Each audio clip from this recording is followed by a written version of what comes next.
visiting colleges with Theodore, lazing in bed with Christiane, cheering at Noel's volleyball game. It should be her wrestling with Petros's ACTs and laughing at Constantine's newspaper article, not me. But Jenny's not here.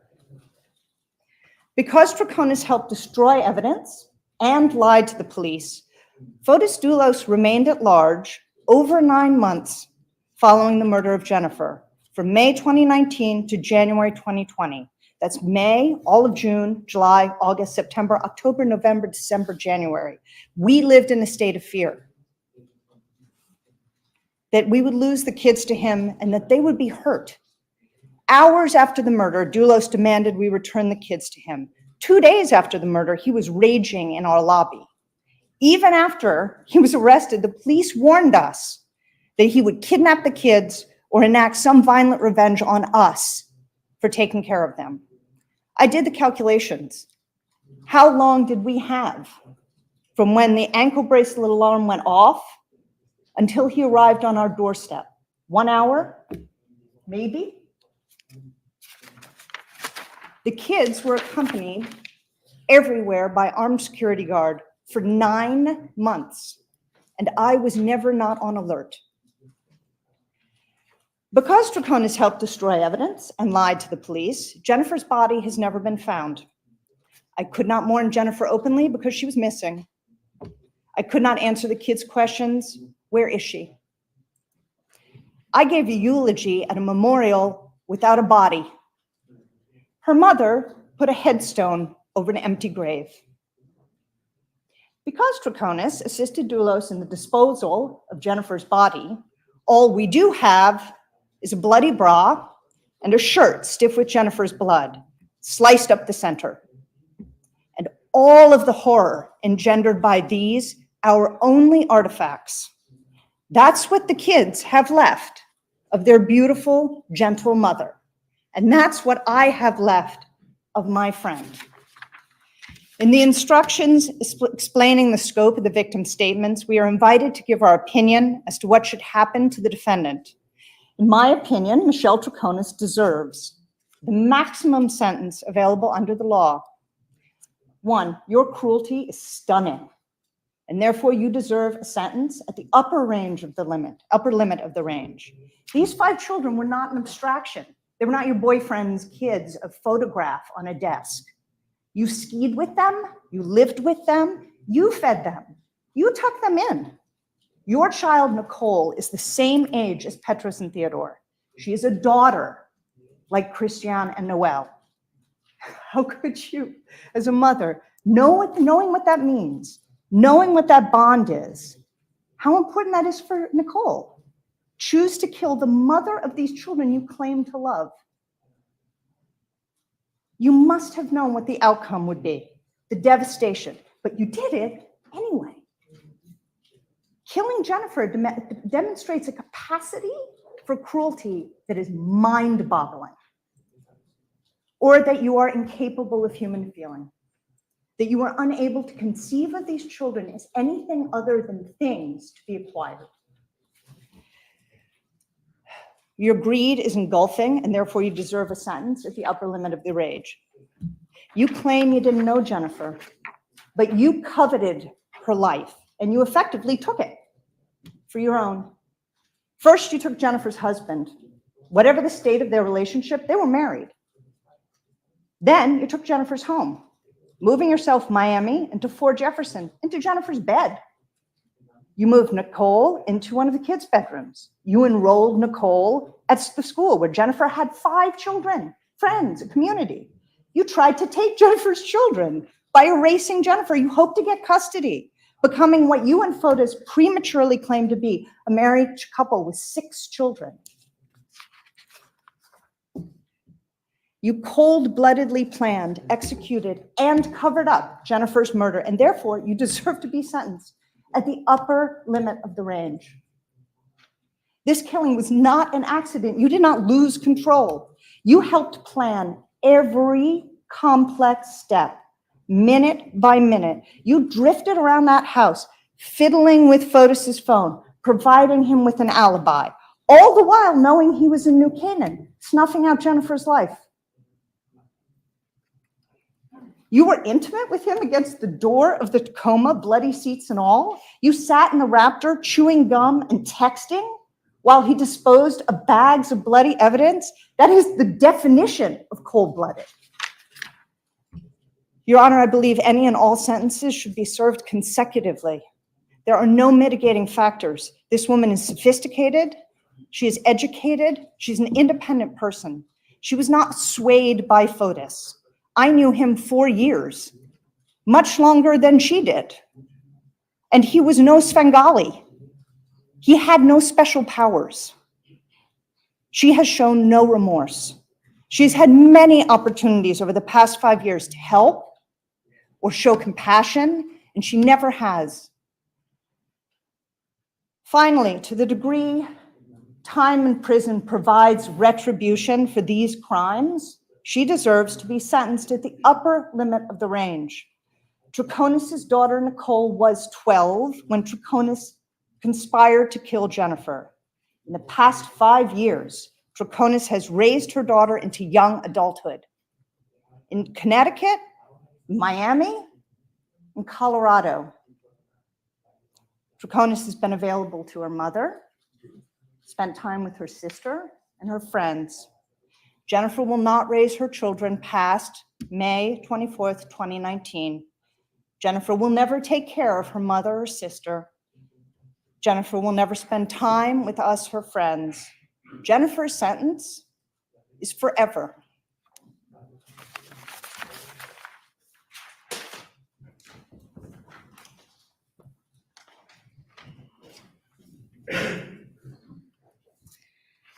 Thank you, Your Honor. I would ask the court to hear next from Christiane. Christiane is Jennifer's daughter. She was 10 the day her mother was murdered. Good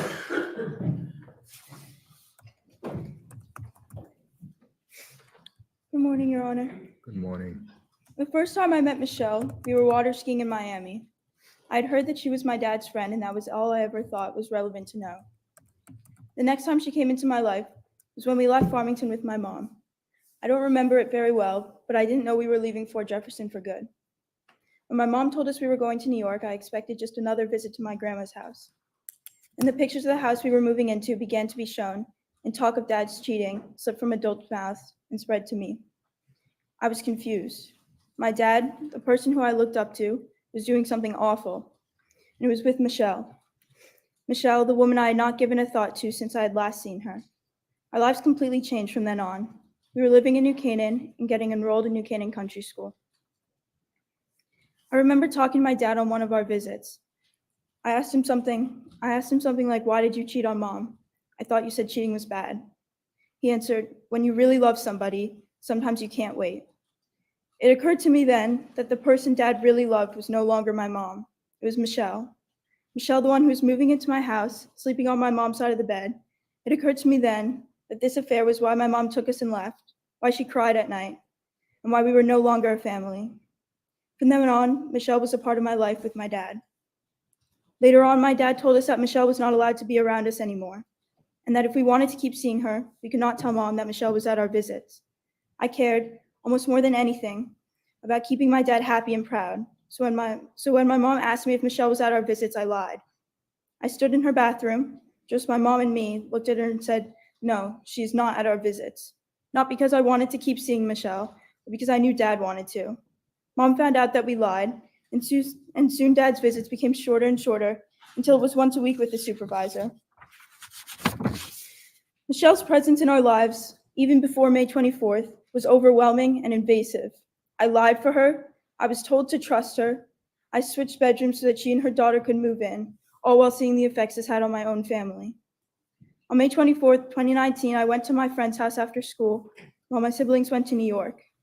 I was told I had to sleep at that friend's house because something was happening, but nobody told me what. That night, I called my mom and she did not answer. On the same day, my dad, with the help of Michelle Troconis, murdered my mom. And even though Michelle may not have been holding the weapon, I truly believe that she had a lot more to do with everything than she's letting on. Michelle Troconis to me is the reason I feel completely lost and alone on nights when I cannot sleep. She's the reason why I've blocked out my childhood, and that day so much I can barely remember it. She's the reason kids at school look at me with pity, the reason my teachers say guardians and not parents, the reason I've had to sit and watch as the people who care for me break down, the reason my siblings move through life with a huge piece of them lost. She's the reason I've had to sit on the bathroom floor with my little sister and try my best to comfort her. She's the reason I had to visit my dad in the hospital, knowing what he did and knowing he chose to leave us. She's the reason I did not get to visit my mom in any sort of way before she died and have no closure in her death. She's the reason I no longer feel I have a real beginning, a home to always come back to, parents I will always belong to. She's the reason words mom and dad spark nothing but a hazy memory. The reason those words will never again represent the person who holds me in their arms as I cry about some unimportant temporary problem. The person I can casually go to lunch with and talk about all the gossip and trauma with. The person who comes to my sports games and cheers me on. The person who picks me up from school. Mom and dad are words that only bring trauma and grief. I will never again share those simple moments that mean everything. Now, the only time I can feel my mom's presence is through memories. I listen to my grandma tell me about my mom when she was my age.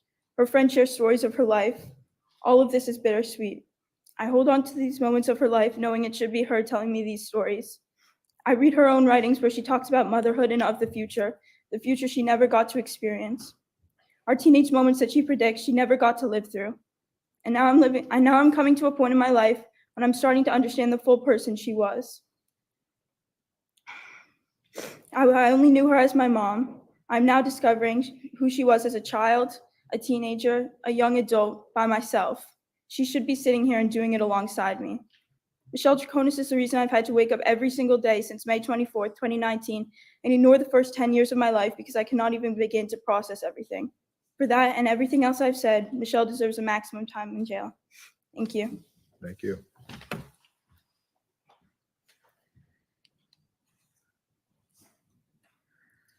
Next, I'd ask the court to hear from Lauren Almeida. Lauren is the nanny to Jennifer's children and was Jennifer's friend.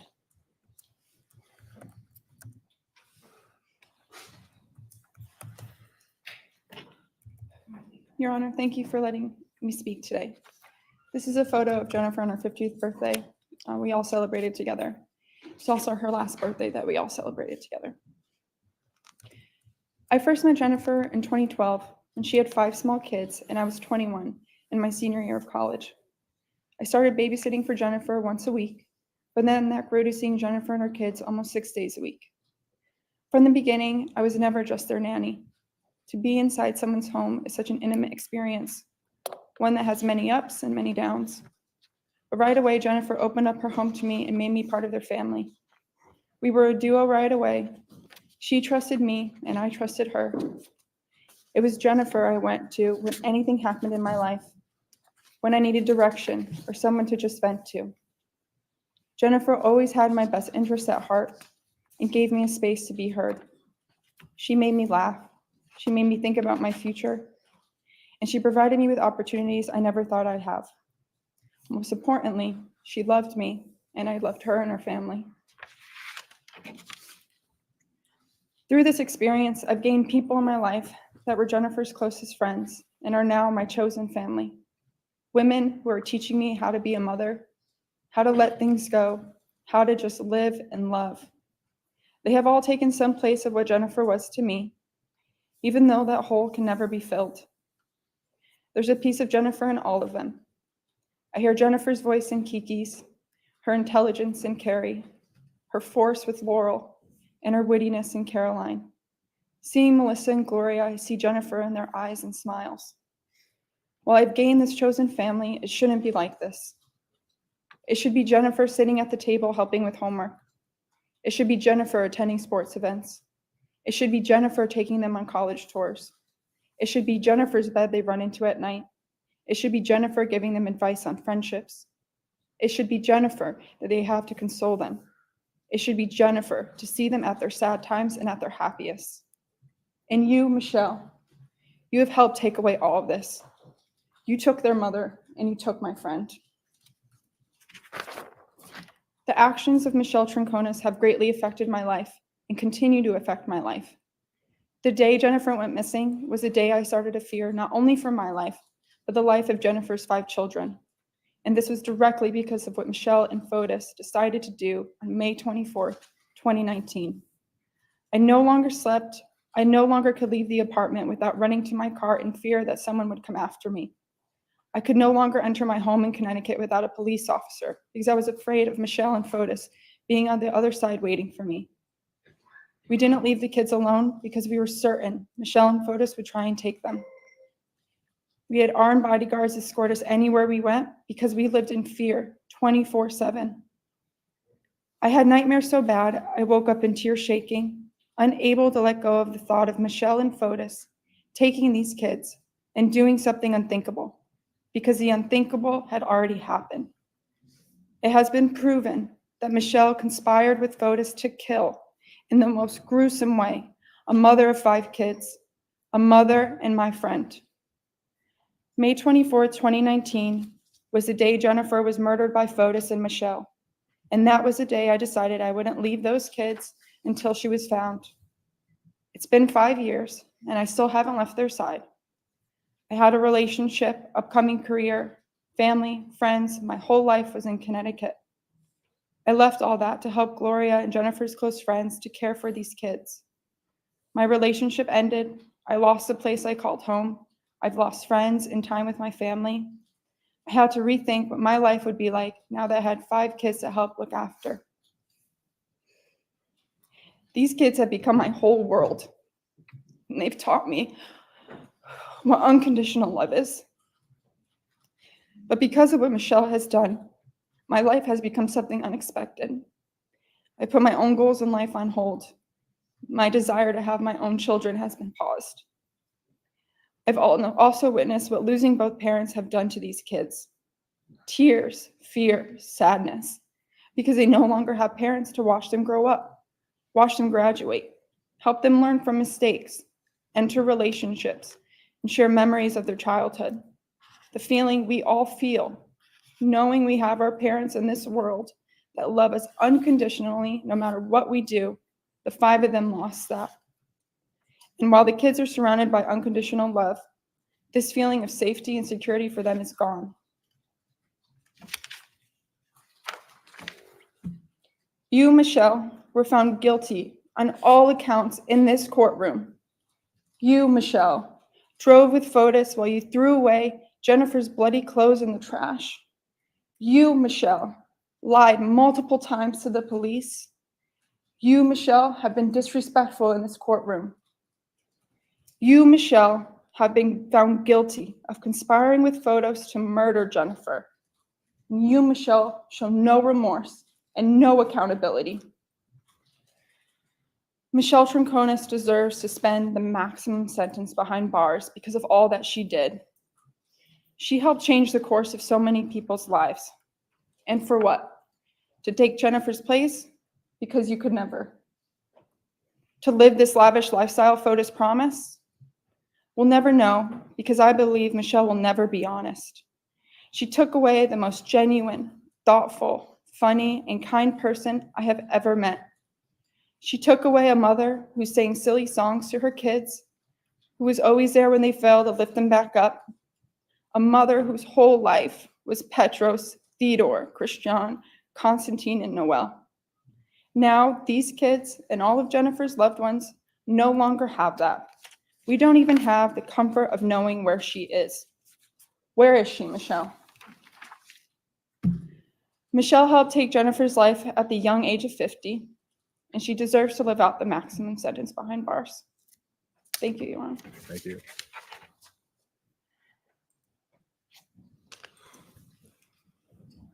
Your Honor, I would ask the court to hear next from Constantine.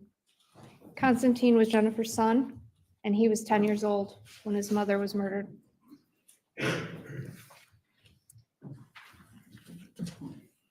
Good morning, Your Honor. Good morning. The actions of Michelle Troconis on May 24th, 2019 drastically impacted my life. All this began back in 2016 when I first met Michelle Troconis. I remember that my dad developed a new poisonous personality while she was around. Michelle's careless behavior led to their affair, cheating on a wonderful mother who had done nothing wrong. A family living on the opposite side of the country. Michelle was the absolute last thing my family needed. Throughout the divorce, when we had visitation with my dad, the court ordered that Michelle was not to be present. However, she insisted that we did see her. She insisted on making our family normal. She put pressure on my dad to get the divorce over. She made it clear to my dad that they had to do something. She conspired to commit murder. She conspired to commit tampering with physical evidence. She tampered with physical evidence.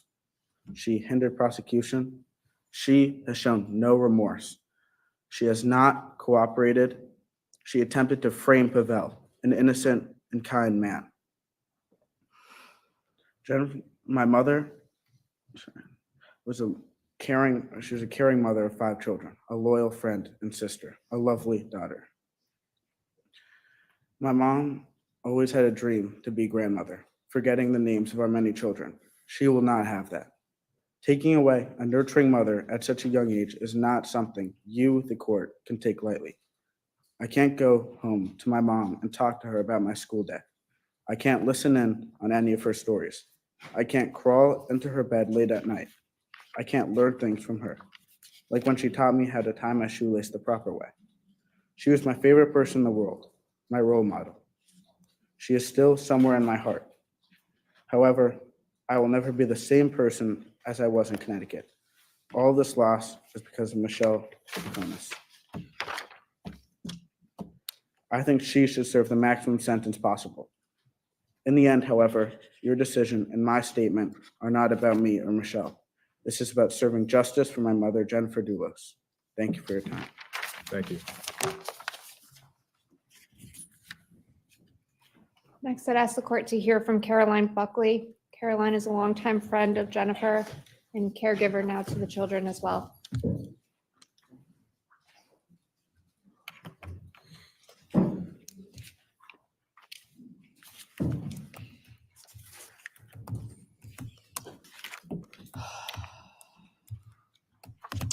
Judge Randolph, thank you for the opportunity to address the court.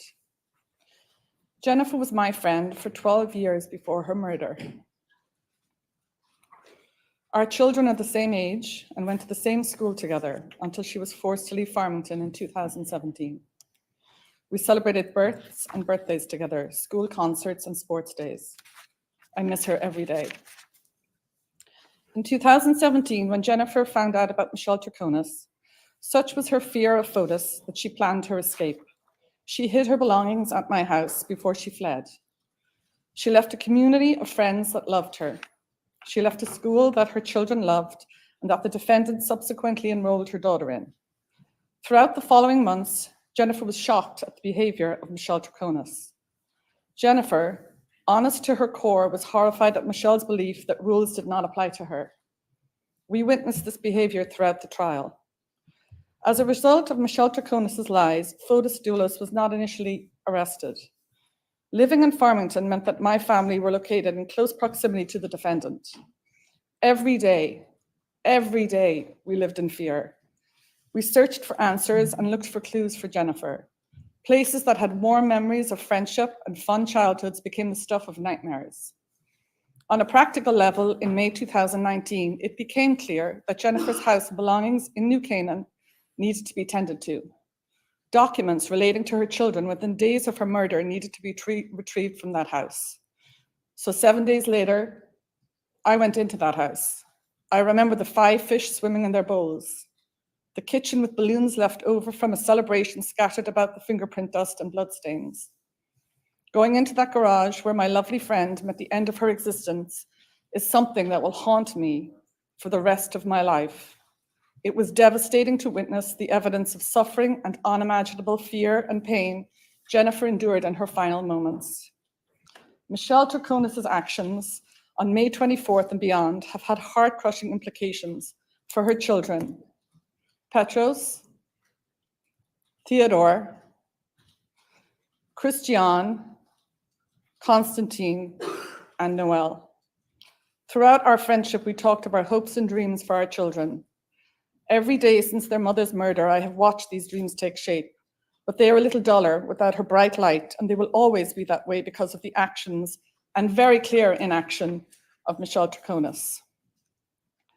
Since May 24th, 2019, I have thought about Jennifer every day. I will be going through my normal day and inevitably be stopped in my tracks by the reminder that this happened to all of us. My husband, my children, my siblings, my mom. While I am grateful for the family we have created, the reality that this murder has taken place shocks me every day to my core, and I still find it hard to fathom that Jennifer is gone. I am left to navigate a world forever changed by the cruelty of the defendant's actions. The brutality of Jennifer's death haunts me, leaving me with questions that will never be answered and wounds that will never fully heal. I miss my friend deeply. Her generosity of spirit, her optimism in human nature, her firm belief in her children, and her fierce enthusiasm for life. Our life will never be the same. Michelle, you know what your actions have affected families, not just in Connecticut, not just in the USA, but across the world. Your decision in 2016 when you met Fotis was yours alone. You could have walked away, you chose not to. You chose to get involved with a married father of 5. You chose to move to Connecticut. Know that we see you. We saw you then, and we see you now for what you are. There is no doubt in my mind that you should spend the rest of your life in jail for your actions. Thank you, Your Honor.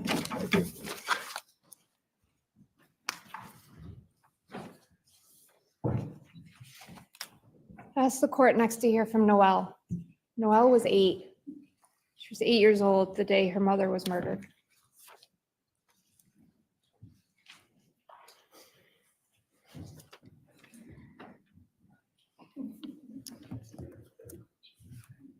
Your Honor, Michelle Troconis and her actions have affected my life in many ways. I've now lost the 2 people I've loved most in this world. My mom will now never get to see me or my siblings grow up, something I had known she had always wanted. I'm now growing up without my mother. This is something no child should ever have to do. Her life was cut short, and Michelle was a contributor. Finding closure is impossible, considering Michelle never gave any information about where my mother is and what actually happened on May 24th, 2019. Because of that day, I constantly feel like something worse is bound to happen to the people I love, and it could be my last moments with them at any minute. I remember seeing these stories on the news and thinking they were just simply crazy stories and it would never happen to my family or me. But because it did, I feel scared that it will happen again and again to everyone I love most. Most of all, I feel betrayed by Michelle. I vividly remember her on ski trips when I was scared to sleep at night, or her picking me off my bunk bed because I was scared to go down on my own. And I remember trusting her. I don't understand how she could be so selfish, and it scares me to put my trust in other people now because of Michelle Troconis. She has made my family and me suffer. Because of this, I believe she should serve the consequences of her actions, and I believe she should receive the maximum sentence. Thank you, Your Honor. Thank you.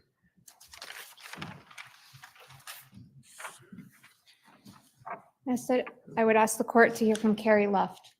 Carrie is a longtime friend of Jennifer. She's also a caregiver to the children and the Farber family spokesperson. After the court hears from Ms. Luft, we will take a morning recess. And Ms. Luft will conclude the speakers, Your Honor. The state would go into their remarks after the recess. Thank you. Good morning, Your Honor. Morning. There's more to writing than just recording the facts. There's what's called fiction, art. Some people can turn their memories, the images that haunt them, into transcendence, freedom almost. The purging, it creates a lightness, a light almost. Jennifer Farber Dulos wrote those lines in a play in 1996. She was a gifted and singularly perceptive writer and my dearest friend for almost 30 years. She was the maid of honor at my wedding, and 12 years later, she stood with me at my husband's wake. After his death, she was my emergency contact. We talked to and wrote to each other about everything under the sun and supported each other artistically, intellectually, emotionally, unconditionally. When Jennifer redid her will in late March of 2017, she asked me to be her healthcare proxy. She trusted me, as she put it, to know when to shut it down. The scenarios I reluctantly considered at the time: a terrible accident, a terminal disease, do not even come close to the depraved, meticulously planned, brutal murder of Jennifer in her own garage, the desecration and disappearance of her body, the discarding of her bloody clothing in garbage bags destined for a landfill. Those images, everything I witnessed at the defendant's trial, all the missing pieces of evidence and actions in between that we have to imagine, swim in my mind every day. Beginning on May 24th, 2019, as you have heard, and continuing seamlessly for 5 years, a group of us, Jennifer's close friends, have supported Gloria Farber in the raising of Jennifer's 5 children. We have all overhauled our lives, our relationships, our careers to create a safe, trusted, loving home life for them. I cannot imagine doing anything else. I hope that gives a sense of the strength of Jennifer's love and friendship. I tried to live out her values in my relationships with each of them, especially those of empathy, kindness, love of literature and humor, and respect for their individuality. I feel a duty to keep her memory and spirit alive for her children, not only by relating stories, but through sharing books, films, plays, music, and experiences that spoke to her so that she can continue to reach them. On that first weekend that Jennifer was missing, I also became the media spokesperson for our group of family and friends. I am not a public relations professional. I am a writer, and I was impelled to use my skills to represent our friend, to be an insightful, trustworthy voice for her family and loved ones amid the increasing media interest. Jennifer was a deeply private person. The extensive media coverage, the digging into her life and the lives of her family members, the proliferation of her photos online would have horrified her. I feel compromised each time I issue a statement or participate in an interview, yet I'm committed to being a voice for Jennifer and to protecting her family's privacy. In so doing, I have become a public figure. All of us are now characters in a public true crime narrative, which is an unsettling and bizarre experience. I acknowledge that I have voluntarily assumed the role of spokesperson, but it takes a heavy toll. Every time I am asked what it felt like when, I am re-traumatized. I must also hold back a large body of information. During the defendant's trial, it was distressing to realize that most of my communications with Jennifer would be regarded as hearsay in a criminal court. Jennifer began to express overt fears for her physical safety in the spring of 2017, after Fotis Dulos announced his plans for the defendant to move to Farmington. His behavior changed to become more physically aggressive and defiant toward Jennifer after he became involved with the defendant. She showed up to tour Renbrook School in early April 2017, the school attended by Jennifer's children, a couple of weeks after Jennifer had learned of the affair. In April 2018, she defied family court orders by touring New Canaan Country School, then attended by Jennifer's children. This was not proactive legwork on behalf of her child. These were acts of aggression toward Jennifer. Because this information would not be admissible as evidence, I was not able to stand up for Jennifer to relay her experiences and voice her fears that the defendant was trying to replace her. On May 24th, 2019, the defendant collaborated on the plan to kill Jennifer by transporting, unlocking, and operating her partner's phone while he murdered Jennifer in New Canaan. Then she actively participated in the destruction of evidence, which delayed the murder arrests until January 2020. That delay enabled the introduction of a degrading line of argument and speculation put forth by Fotis Dulos' defense counsel that Jennifer had voluntarily disappeared, abandoning her children.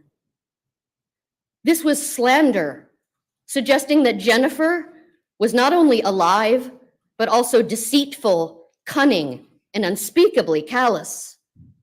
The theory was picked up widely in the media, and I had to defend a murder victim in the press, the most conscientious person I have ever known, who was unfailingly devoted to her children and loved them beyond compare. The defendant repeated the theory that Jennifer had run away multiple times in her interviews with the investigators. That was not a coincidence. During the period from June 2019 to January 2020, we, Jennifer's loved ones, were not permitted to acknowledge that she was deceased. As our spokesperson, I had to publicly sustain the fiction that she might be found alive, which was deeply dishonest and felt disrespectful of what Jennifer had endured. We held a memorial for her in secret, tightly managed, fearful that the media would find out and report that the family believed Jennifer was dead. The defendant's refusal to provide any information, even speculative, as to what was done with Jennifer's body is a sustained act of cruelty. We are unable to bury Jennifer or to mourn her properly. I lie awake at night, recreating in my mind the log of actions and locations on May 24th and the days surrounding it, trying to piece together where Jennifer is. For the defendant, Jennifer's murder was not enough. She has continued to disparage and degrade Jennifer over the 5 years following. From her interviews with the investigators in the summer of 2019 to her actions in criminal court in 2024, she has repeatedly insisted that Jennifer was sick. On February 15th, 2024, during the criminal trial proceedings in this very courtroom, I witnessed the defendant displaying on her laptop in very large type, with the intent that it be readable from a distance, a sealed family court document that was stricken from the record. Earlier that same afternoon, I heard the defendant state aloud in English while walking out during a recess for everyone within earshot to hear, "She was sick," followed by a psychiatric diagnosis. Even at her own trial, at which she did not take the stand, the defendant was using underhanded, provocative methods to espouse Dulos's defense theory. Her continued insistence that Jennifer was sick indicates the following to me. After that discredited document had failed to get them what they wanted in family court, which was custody of the children, the defendant and her partner were still depending on it for their defense, to support the notion that Jennifer had run away. These actions by the defendant occurred weeks after Jennifer's blood-saturated shirt, her brassiere dyed maroon with her own blood, both garments cut down the front, were presented as evidence. I urge you to apply the maximum sentencing to the defendant. She wanted to erase and replace Jennifer Farber-Dulos, and she very nearly succeeded. She believes that the rules do not apply to her, whether the protocol of a courtroom or regard for human life. It is she who is deceitful, cunning, and unspeakably callous. When she conspired to murder Jennifer, she gave no thought to the 5 children, young people she knew well and professed to love, who would be torn from their mother and she from them forever. In a play Jennifer wrote more than 30 years ago, a character says to herself, "I have this dream that keeps me going. I go downstairs, and there she is, in a bassinet under the shelves. I reach in, pick her up. She is heavy as I lift her. She opens her eyes. They're brown, like mine, like hers." Thank you for your time. Thank you. Perhaps now would be a good time for a break, Your Honor. We are going to take a morning recess. What the court will indicate is that you should heed the direction of Chief Suda as to how to leave the courtroom. We'll stand in a recess.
All rise.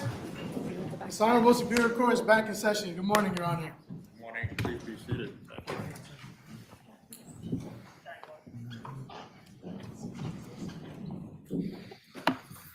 Attorney Manning. Yes, Your Honor, thank you.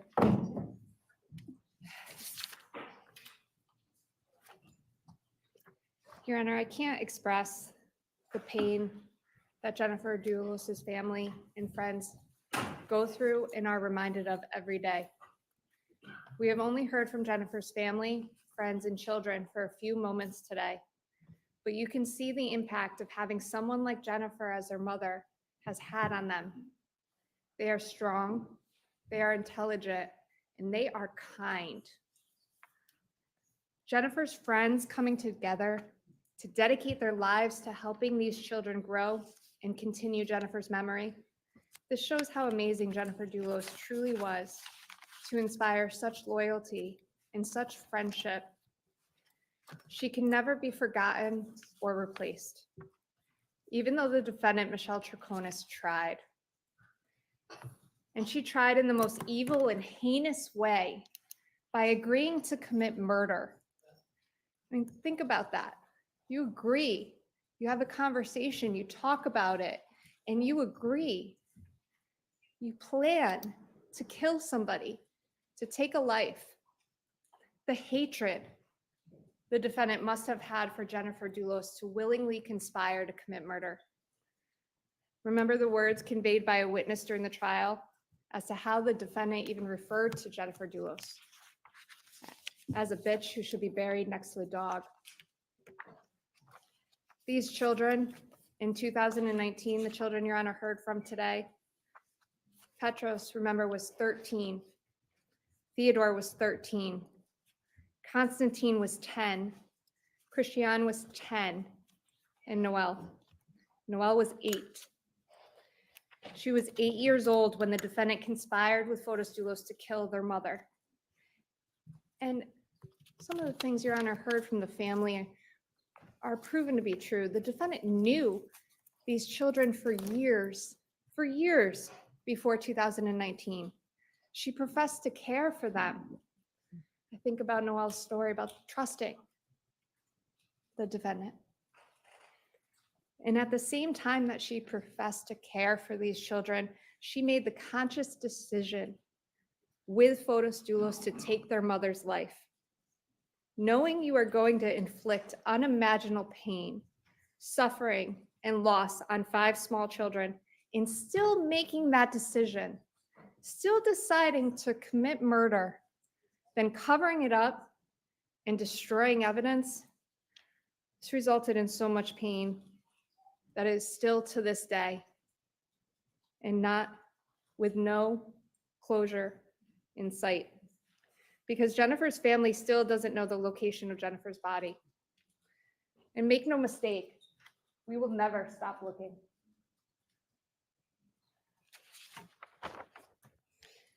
Jennifer's murder was so premeditated, so planned. Everything was planned out, from answering the phone, acting as an alibi, to assisting with the disposal of Jennifer's bloodied shirt and bra, along with the other items used in the crime, in the garbage on the streets of Hartford.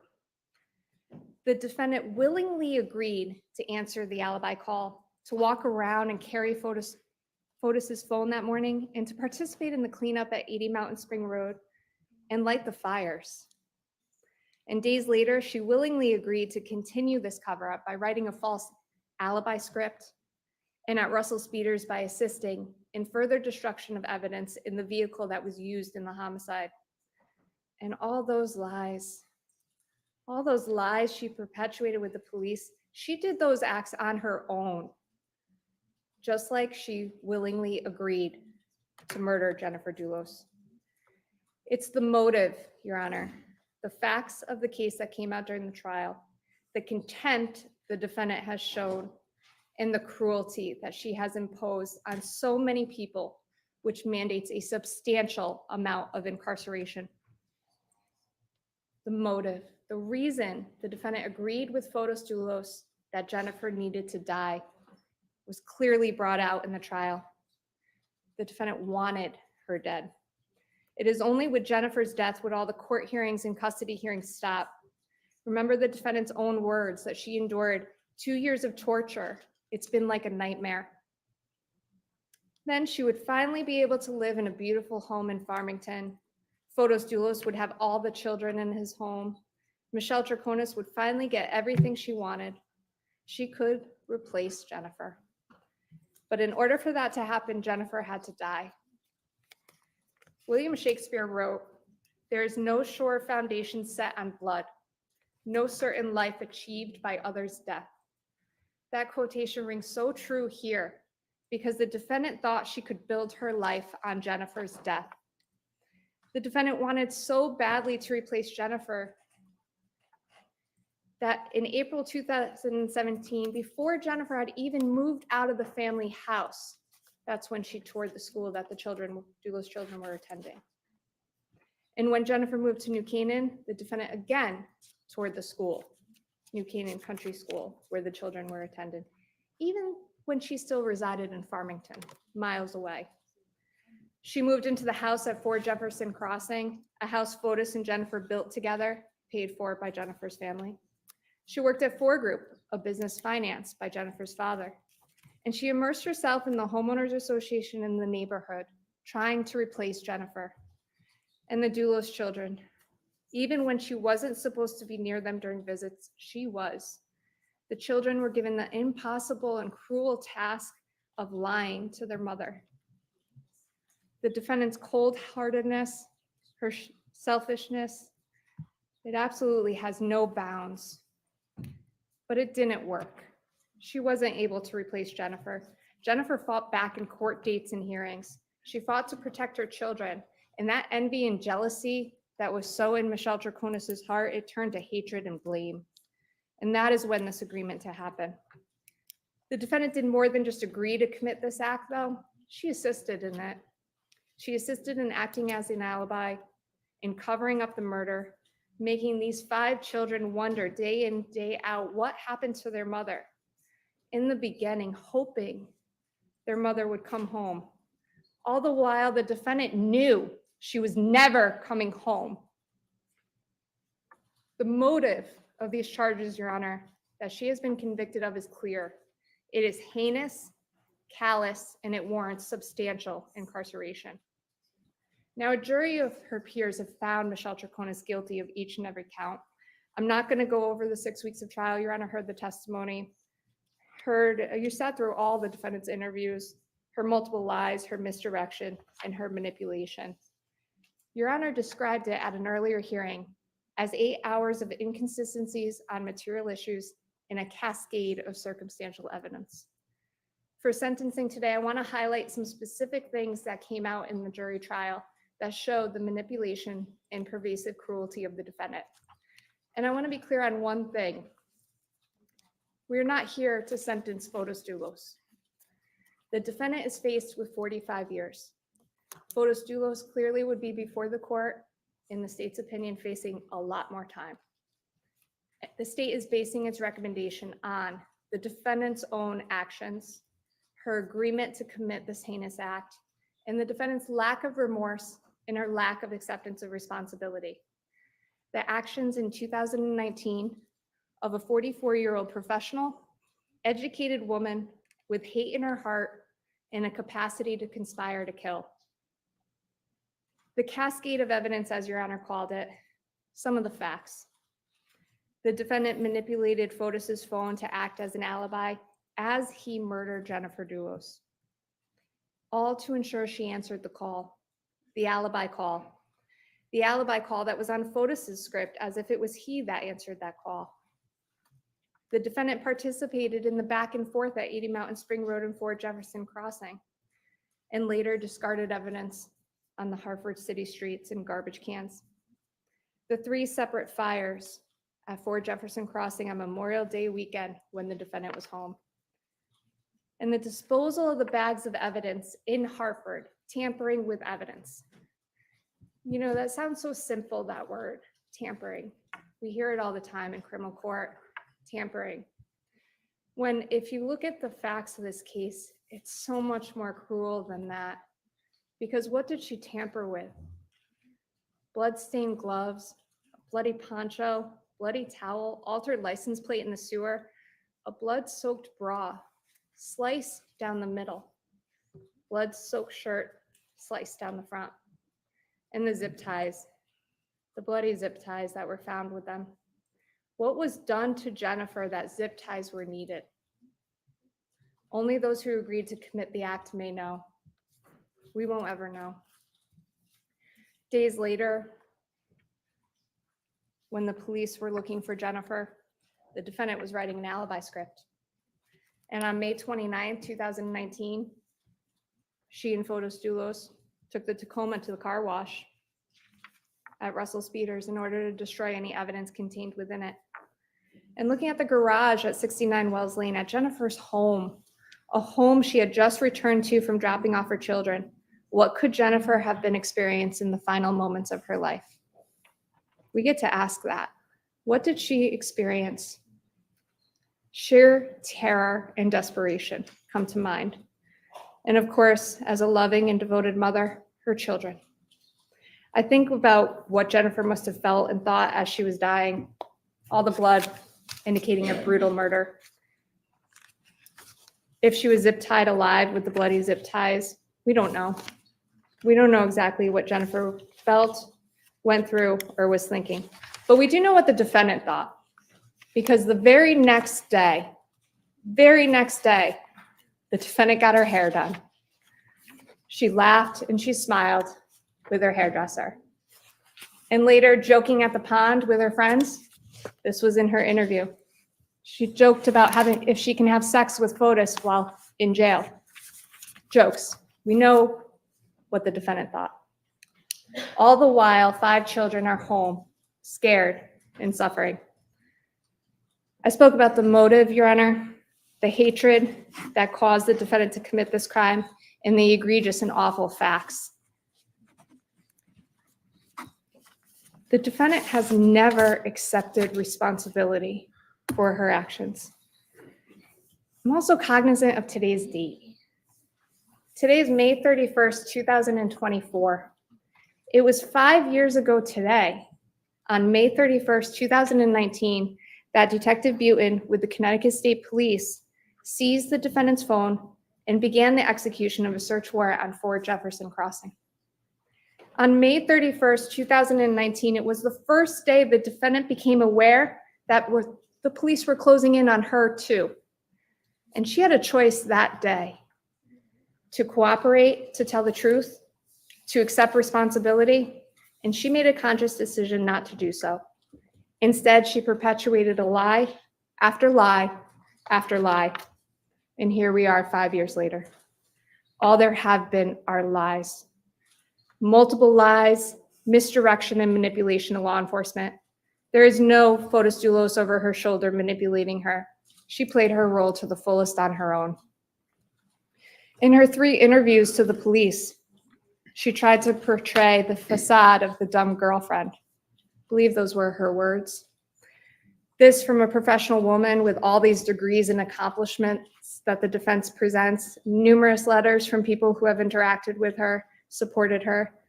The dichotomy presented shows not only the lies and the facade she played in these interviews with law enforcement, but also that she can clearly play a role that is expected of her.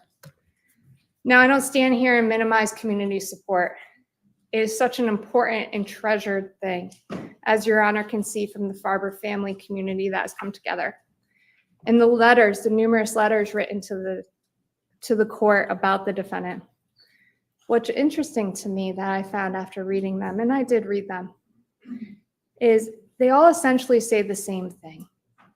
And none of these people, from her family to the people she was at the cookie sale with, people she water skied with, her daughter's friends, these are just a few of the people that she wrote letters on behalf of the defendant. None of these people ever stood in the way of something she wanted.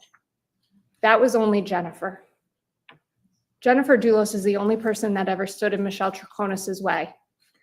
And look what happened to Jennifer. The motive, facts, and the defendant's true feelings. She has not shown remorse. All she has shown is contempt. The lies show a complete contempt for the criminal justice system, for law enforcement, for the law, for Jennifer, and her loved ones. And what's interesting about the lies is how pervasive and planned they are, how they're actually about important things to the case. She knew exactly what she was saying. Her contempt for law enforcement was clear. Her contempt for the trial was clear. She's actually charged with contempt of court for her actions in the courtroom during the trial. Displaying the custody report on her laptop angled toward the camera in violation of the court's order. This is the true Michelle Troconis.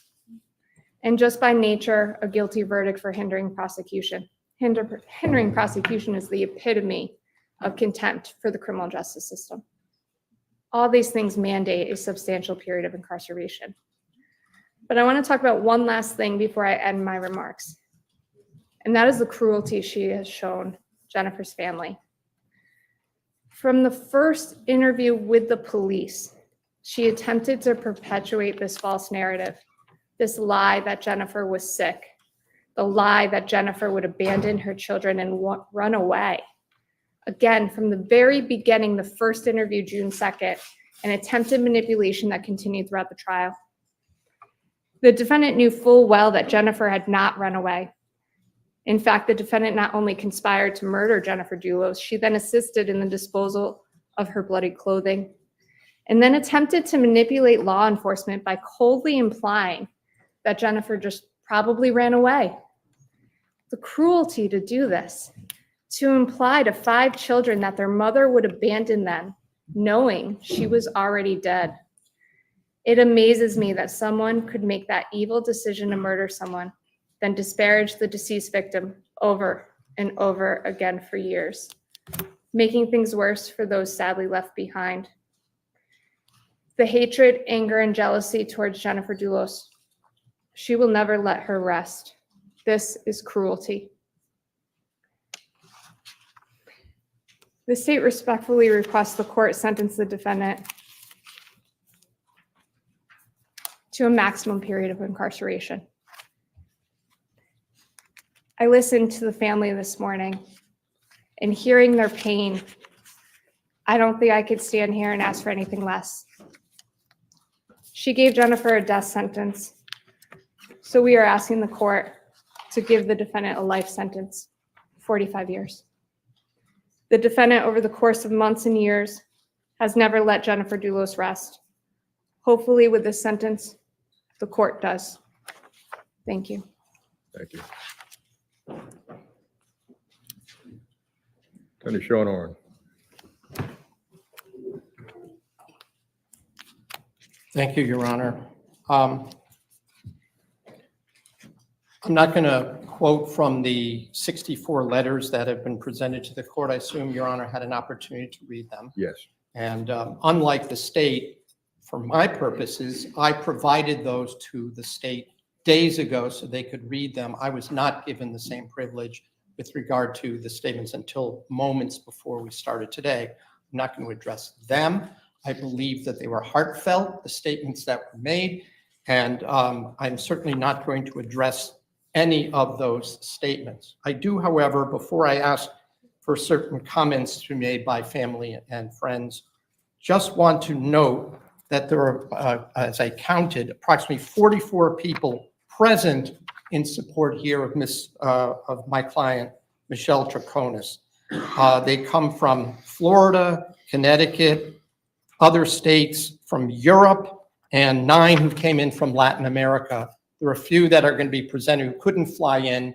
So briefly, they made statements that I'm going to present to the court, brief statements by their video presentation comments to the court. But I do want to correct a false narrative that I believe the state has suggested, and which is sort of suggested by the pre-sentence report, and that is either that Michelle Troconis was the responsible for the breakup of the marriage to Jennifer Dulos with Fotis, or that she wanted to replace Jennifer Dulos and become the parent of these children. Nothing would be further from the truth. And just I'll indicate, as part of the information, the discovery that was provided, we have all of these text messages from Fotis Dulos's phone going back for years. And in those messages are all the text messages between Michelle Troconis going back to 2016, where she's expressing hesitation. You want me to move up there, but how is Jennifer going to look at this? Is this really something I should do? And Fotis Dulos repeatedly is saying she is fine, that is, his wife is fine with that. They've moved on. Their marriage has been broken up amicably. And yes, everything will be fine if you come up here with your daughter. We'll get you enrolled in the school. The children will be friends, et cetera, et cetera. So any suggestion that this was caused by Michelle Troconis is not a true picture.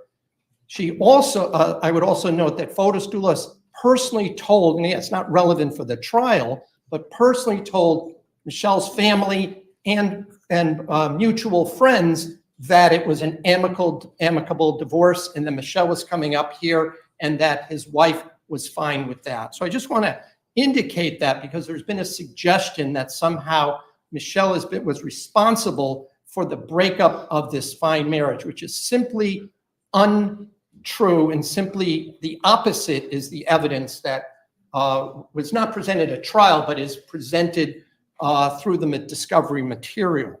The second thing that was just suggested by the state is that somehow Michelle Troconis wanted to, quote, replace, unquote, Jennifer Dulos. Keep in mind that it was Jennifer Dulos who surreptitiously moved down to New Canaan before Michelle Troconis moved up here, when she found out that Fotis told her that he was in love with Michelle and he was going to have her come up here. He may have told his lawyer that he had this grandiose idea that it would be great if his wife lived in the same house with Michelle and their kids could all be living in one happy house. But that was Fotis Dulos's fantasy, not Michelle Troconis. At no time did she present that, or did she even suggest that that was something that she wanted.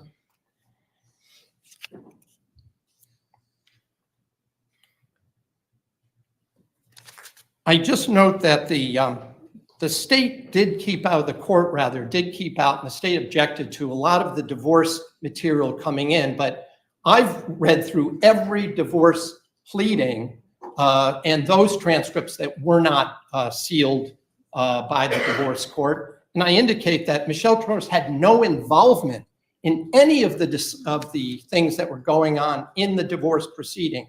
She only knew what Fotis told her, what Fotis's lawyers told her. And that was borne out by the testimony of the attorneys. But I want the court to be aware that any suggestion that there was some kind of scheme to replace Jennifer Dulos by Michelle and that she wanted to somehow be the cause of a split up of a marriage is not borne out by any facts. That's just pure speculation. I also want to point out that despite what I heard today, Michelle didn't just speculate about what might have happened to Jennifer Dulos. She personally went out with the police in hot, muggy weather, going through the woods, showing the police places where they traveled, where they went through with motorcycles, trying to help them.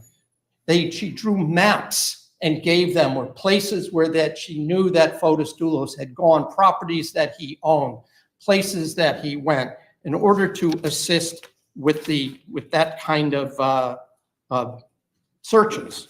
So to the extent that there has been a suggestion that she didn't even try to help discover the location, or the suggestion that she has any clue as to what happened to Jennifer Dulos, the evidence I would submit points to the opposite. That is what happened to her ultimately, right? I'm not here to try and convince the court to overturn the verdict. I made my motion. The court rejected that, and it will just be its preserved issue. Maybe another court will have a second look at it, but I understand Your Honor's position, so I'm certainly not going to argue that. I did, however, want the court at least to have a clear picture as to what some of these peripheral issues are that have been suggested by the pre-sentence report. I also am struck by the fact that Fotis Dulos' name almost didn't come up at all. This was, to a large extent, discussion about Fotis Dulos' involvement and what he did. the actions he took. And I will note that any reference by Michelle Troconis to the Dr. Herman report during those video interviews, and again, the court ruled that that couldn't come in, but to the extent it was discussed, it was what FOTUS chose to tell her about that.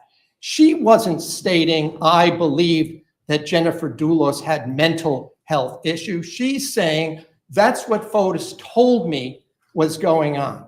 At no point during the 5 years or 4 years and a half that I was involved in this case, and I would say even my predecessor, did we, and that is Michelle Troconis's defense team, ever suggest that Jennifer Dulos ran away. Again, that's FOTUS Dulos's lawyer who made that suggestion.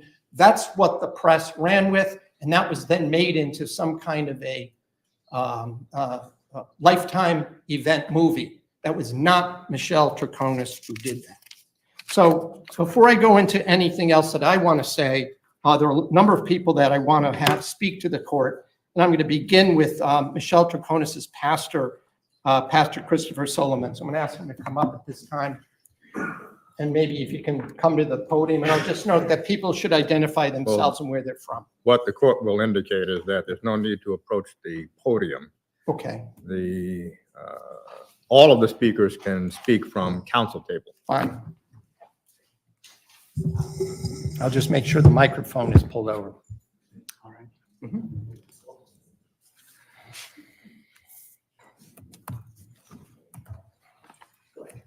Good almost afternoon. We're on the edge there. I am the Reverend Christopher Solomini, and I appreciate this opportunity to share with you my statement regarding Michelle Troconis.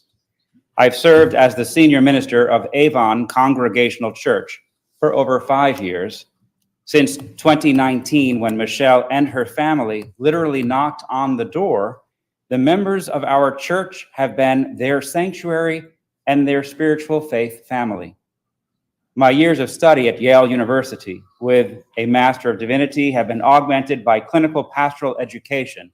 This is a rigorous process of chaplaincy along with personal psychological studies and backgrounds.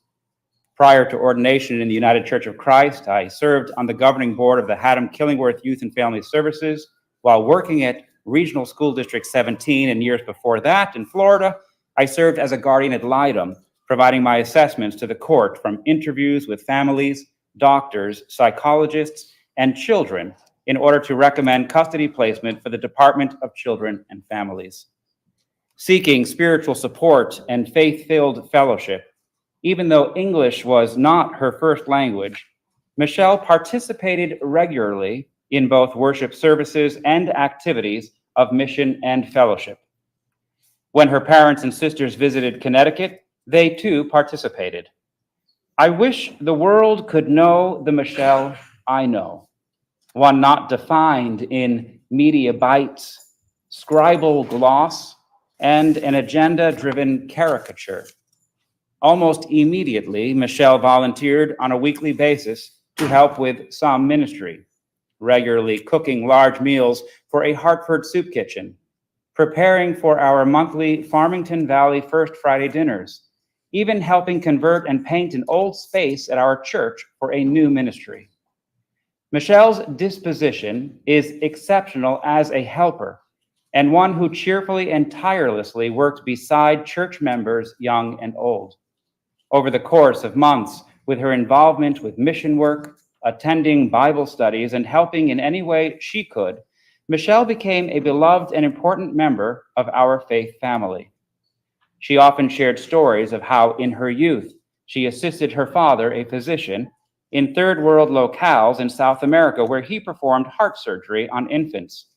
Michelle also spoke of helping feed the homeless and destitute in Caracas. Her heart is big for all of God's created, especially for children and those afflicted with disability. Empathy and compassion are at the center of her being, in my estimation. She often attended my weekly coffee with the pastor at a local coffee shop.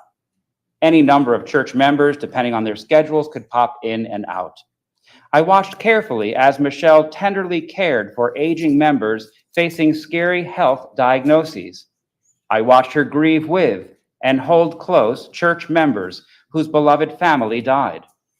Michelle was always especially affirming and loving to young children and genuinely affectionate to all. The relationship between a pastor and a parishioner in crisis is a sacred one, with authenticity and truth-telling the hallmarks of trust building. In the inner sanctum of my pastoral visits with Michelle, I've heard everything she feels and thinks, her feelings about all involved, her deep sorrow and grief. I've heard her prayers for Jennifer and her children and all her anxieties related to this harrowing ordeal. I watched her react with grace despite the constant media attacks from a public who doesn't know her. I have dined often with Michelle and her family, listening to life stories, learning about their Venezuelan culture, witnessing their lament, grief, and abject despair over this tragedy that devastated all their lives. A second career pastor who considers myself nobody's fool, I was pastoral yet didn't trust blindly. In fact, I had nothing to gain and perhaps on many levels, much to lose by offering any pastoral counseling to Michelle or opening the doors of my church to her. Yet today I can honestly say before God and indeed the world, Michelle Troconis is a woman of not only substantive character, but with an ethic and kind-heartedness that is almost singular. Michelle always spoke with compassionate candor, dissolving often tearfully with empathy for the Dulos children and Mrs. Farber's loss and suffering.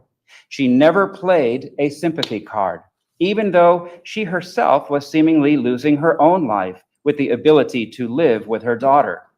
She never asked for favors or for any financial assistance from the church or from church members, and to my knowledge, she never received any. My life is dedicated to ministering, burying, marrying, teaching, and holding the hands of many as they pass from this world, the real stuff of the world. I'm rooted in God's world and believe in justice that offers the greatest good. I myself and so many in my congregation have and will continue to pray for Jennifer's children, her mother, her sister, and all her family and friends who have been robbed of a future with Jennifer. I also pray the court, seeking God's guidance, will show mercy in today's sentence to mitigate the immense suffering already endured by this tragedy and see it fit and right in the name of the highest justice and for the good of society to restore Michelle to her daughter and to a productive place in our world community as soon as it is possible. I don't say this lightly and with the full knowledge of all the circumstances at hand. I believe wholeheartedly Michelle to be a person of extraordinary good character and a faith-filled person I would trust with my very own life. Thank you for your service to our community, and may God bless you. Thank you.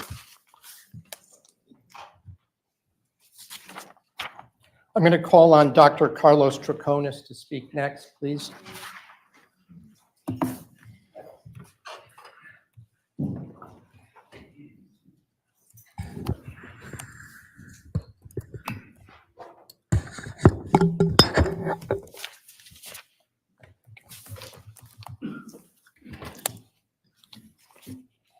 Your Honor, Judge Kevin Randolph. I am Carlos Troconis, an American-trained pediatric cardiac surgeon, mostly dedicated to altruistic medicine, particularly on underprivileged children with heart disease. With my efforts and the Heart to Heart Foundation, thousands of children's lives has been saved. I am here on behalf of my daughter, Michelle, who, although born in Memphis, Tennessee, grew up in Venezuela, where English is not our first language. And from now on, I will try to do my best.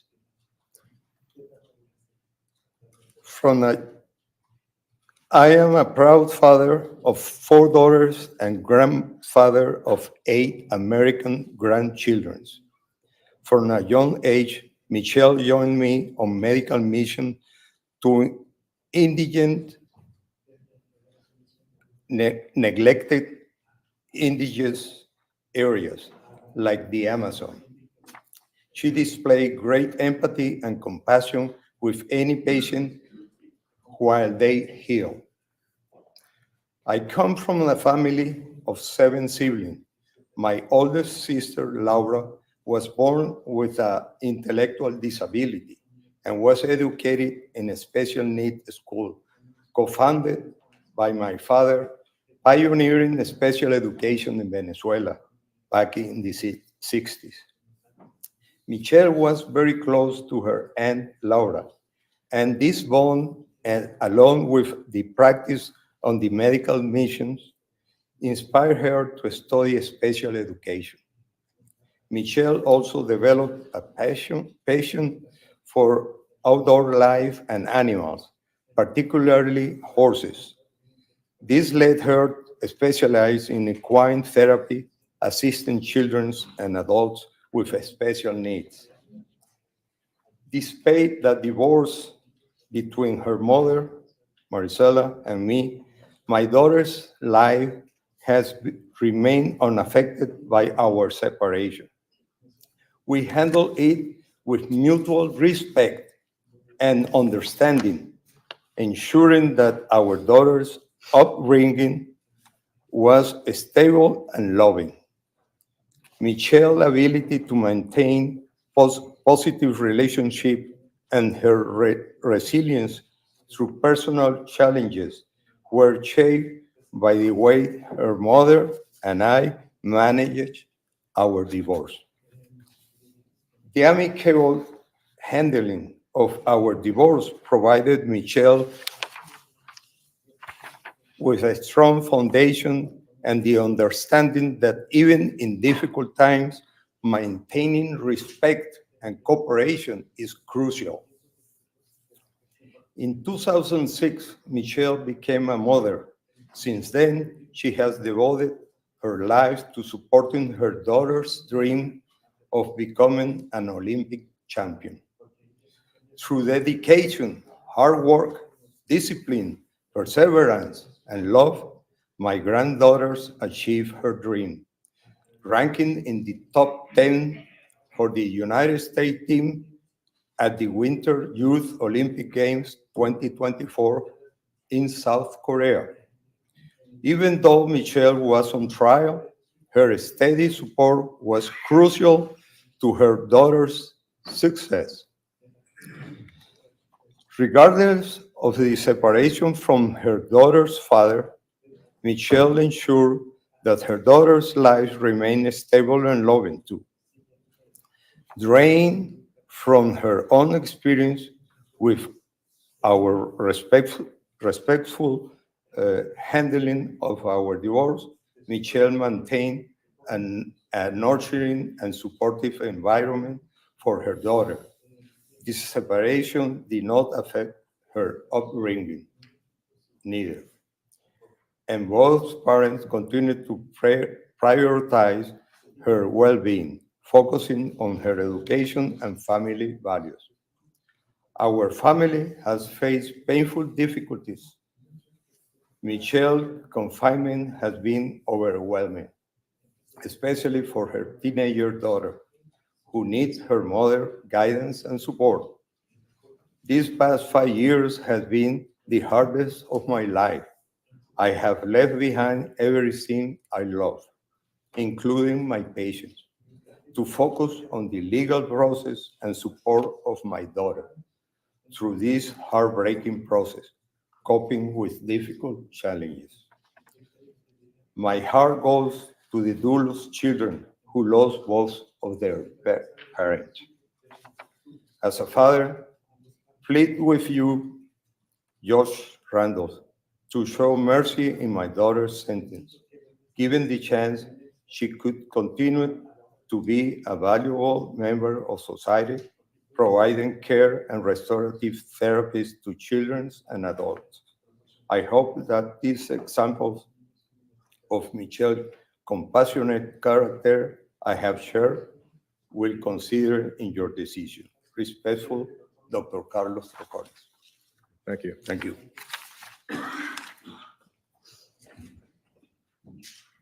I'd like to call on Michelle's mom right now, Maricela Arias, to speak, please.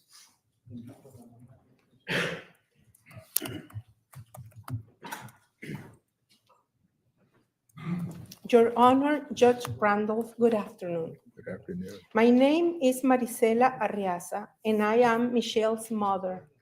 I come before you today with a heavy heart filled with deep sadness and much emotion, not only as a mother, but as a clinical psychologist who completed a master's degree in Memphis, Tennessee.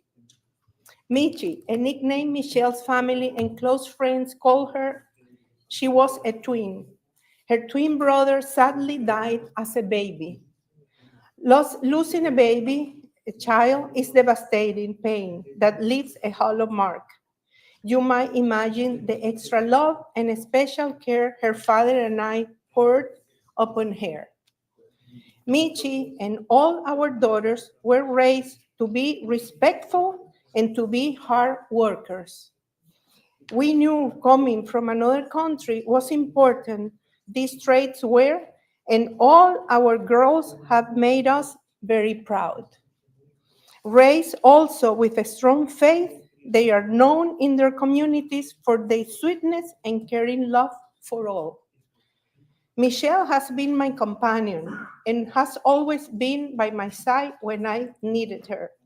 For example, when I separated from her father at 35 years of age, Michi, then a teenager, saw the additional burden I had to handle and support me in any way she could. She did this by helping with her sister's homework and after school activities, while I continued to work long hours at the clinic to support them. My goal has always been to instill a solid balance of both a diligent work ethic along with family values into all my daughters. And I believe her father and I succeeded in this goal. Motherhood is Michi's everything. This is evident in how she raised her daughter, instilling in her our family values and a love for one another that she learned from her childhood. My granddaughter, now a responsible teenager, an excellent student, is a testament of Michelle's dedication and constant care over these 17 years. For these reasons, the circumstances we all find ourselves in today are very difficult. When Michelle met Fotis Dulos, he presented himself to all of us as a family-oriented man going through an amicable divorce. He convinced all of us of his good intentions, knowing how a friendly separation can be as witnessed by me and her father. Michelle believed Fotis and had no reason to doubt him. However, we were all deceived by Fotis. At this trial, revealed a man vastly different from whom we thought we had met. Had I known the danger Michi was in, I would have immediately removed my daughter and granddaughter from his presence when I arrived in Connecticut on May 30th, 2019. My heart breaks for the Dulos children and all who suffer from this loss. My thoughts and prayers are with them every single day. Your Honor, today I stand before you, enduring the hardship of misplaced trust in a man who betrayed many. This story sadly ended in ways that left us broken and devastated. I am here to plead for your understanding and mercy for my daughter, Michelle, who would never, never knowingly put her child or anyone at risk. Thank you very much. Thank you. I'd like to call on Eleanor Howard, please, to come forward.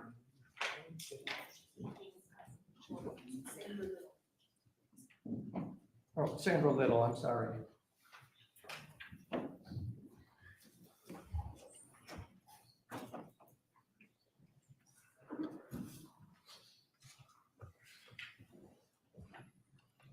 Right here.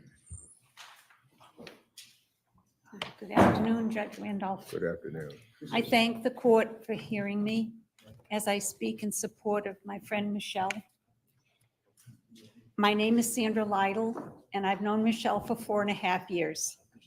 I first met her in the worst chapter of her life had begun. She had moved out of the home where she was living and moved into a temporary situation within walking distance of our church. She immediately began to pitch in various volunteer situations. She became a regular at cooking once a month as we prepared a meal to serve 120 people in a Hartford shelter. She also became a regular at cooking once a month for our community dinner. I now manage the church's thrift shop.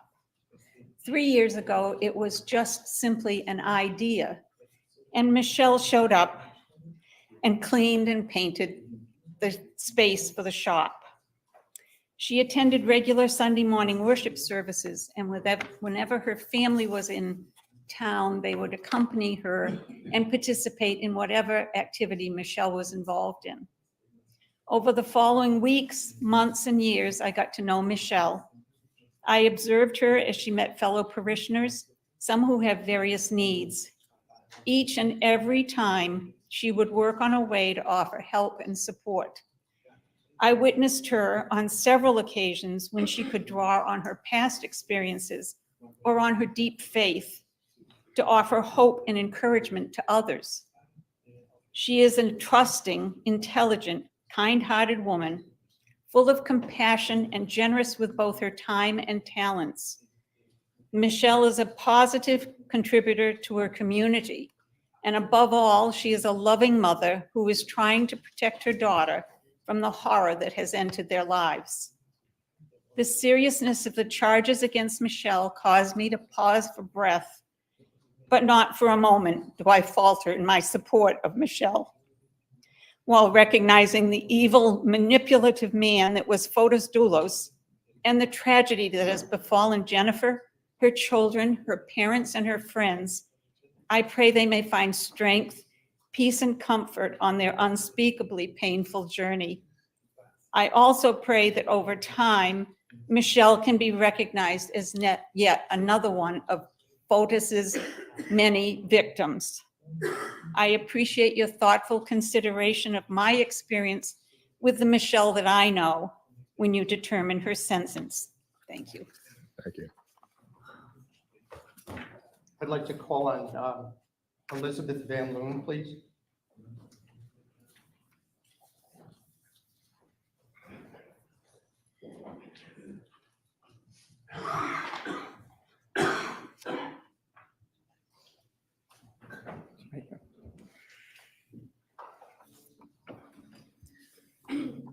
Judge Randolph, my name is Elizabeth Van Loon. I have been invited here today to speak on behalf of my friend, Michelle Troconis. I have known Michelle and her family since 2019. Michelle has been attending my church, where I've been a member for almost 40 years. And over the past 5 years, this is the Michelle I have come to know and deeply respect. And I believe her true character is not as it has been portrayed in the news media. Dedicated mother. Michelle is a deeply loving and dedicated mother. Her daughter, as you have heard, is a competitive downhill ski racer at the international level and trains in both North and South America. Michelle has described to me how she spends hours each day online going over school lessons with her daughter so she can continue her education while training. Michelle is the mother who can inspire a competitive child, remaining emotionally close when they are physically distant. Loving. Michelle's love encompasses all of her family. Her parents and sisters attend my church whenever they are in Connecticut. One holiday, and I do believe it was Christmas, the entire family came to worship. Parents, sisters, brothers-in-laws, nephews, and her daughter. The family, when dispersed, is in constant contact via text and Facebook, so they can share the pictures, joys, and sorrows of their daily lives. Michelle maintains an excellent relationship with her ex-husband in Argentina and was delighted when he remarried and had a son with his new wife. Michelle shared with me joyfully a picture of her daughter with her new baby brother. Compassionate. Michelle's love extends to all who are in need, both human and animal. While in Connecticut, Michelle volunteered for horses who've been abused and now live on a rescue farm. She came to church regularly to bake cookies for the local police department and other first responders. And as you have heard, she's helped to cook delicious meals, which our church delivers to the soup kitchen, Loaves and Fishes in Hartford. And closest to my heart, Michelle is a model for caring. She has shown me how to love and care for a family that is geographically dispersed. My daughter serves overseas with the United States military, and her family is stationed with her. I have 4 young grandchildren, and I'm able to visit with them infrequently. Michelle is always asking about my family, particularly my grandchildren, and I'm always happy to share their pictures with her. Michelle inspires me to know that love does not fade with long distance, and that parents, children, and grandchildren can remain close when they are apart. And I am deeply grateful for having Michelle in my life and providing this example.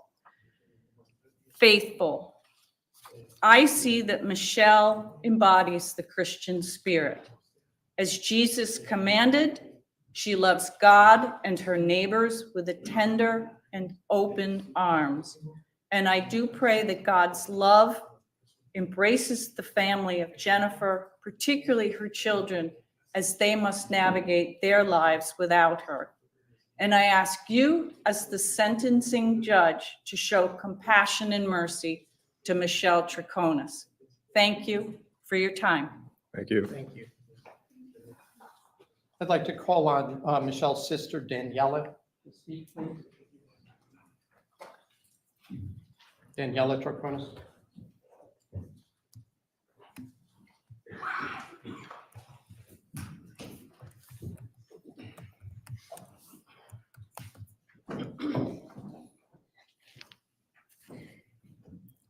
Your Honor, Kevin, my name is Daniela and I'm Michelle's sister. We're only 2 years apart, which has made our relationship very close since childhood. Michi isn't just my sister. She's my best friend, my big sister, my role model. The maid of honor at my wedding 20 years ago, and a significant inspiration in my life. Her character shines through a devoted mother, a caring daughter, a loving sister, the godmother of my son, and the most dedicated aunt to my children. Michi's remarkable courage and selflessness were vividly displayed during a trip to the Amazon in Venezuela. While with a group of friends, I found myself trapped by rapidly rising waters in a river. Michi quickly organized our friends into a human chain, and her calmness and quick thinking saved me from being swept away by the current into a dangerous waterfall. It was her strong arms that pulled me to safety, a testament to her instincts to protect me and save me that day. Michi has always been my biggest supporter. When I started my own business back in 2013, she helped me transform my dream into a reality. She worked day and night without asking for anything in return. All she wanted was to help my business grow. She passionately guided me and coached me on how to launch my idea. I am blessed to have her by my side. Despite her legal challenges over the past 5 years, she remains there for me, offering me advice for me, my children, when needed. Michi's unwavering dedication to helping those in need has inspired me. Michi has always dedicated herself to impacting many lives positively, even during these difficult times. She prioritized her daughter's education and athletic training. Also, she was very involved in community service, such as preparing meals for the poor at the Avon Church in Connecticut and suggesting to me to donate shoe covers to hospitals during COVID's shortage. This reflects her compassion and generosity. My sister and my role model is cherished by all who know her. I sympathize with the Dulos children are going through. I feel immense sadness because I met the children when we spent Christmas together in 2017. My own kids are the same ages as the eldest twins, and it breaks my heart to think of their loss. I treasure the memories of that beautiful Christmas we shared together. The trial has taught all of us that Fotis Dulos, the man we met and thought was a good man and worthy of my sister, was not what he portrayed to us. We all feel lied to. We all feel betrayed.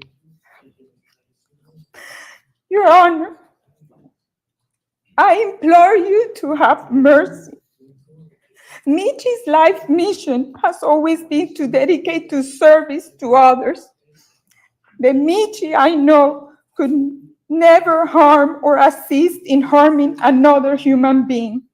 I am begging you to consider Michelle's many positive contributions to the community and her family throughout her life. Thank you, Your Honor. Thank you.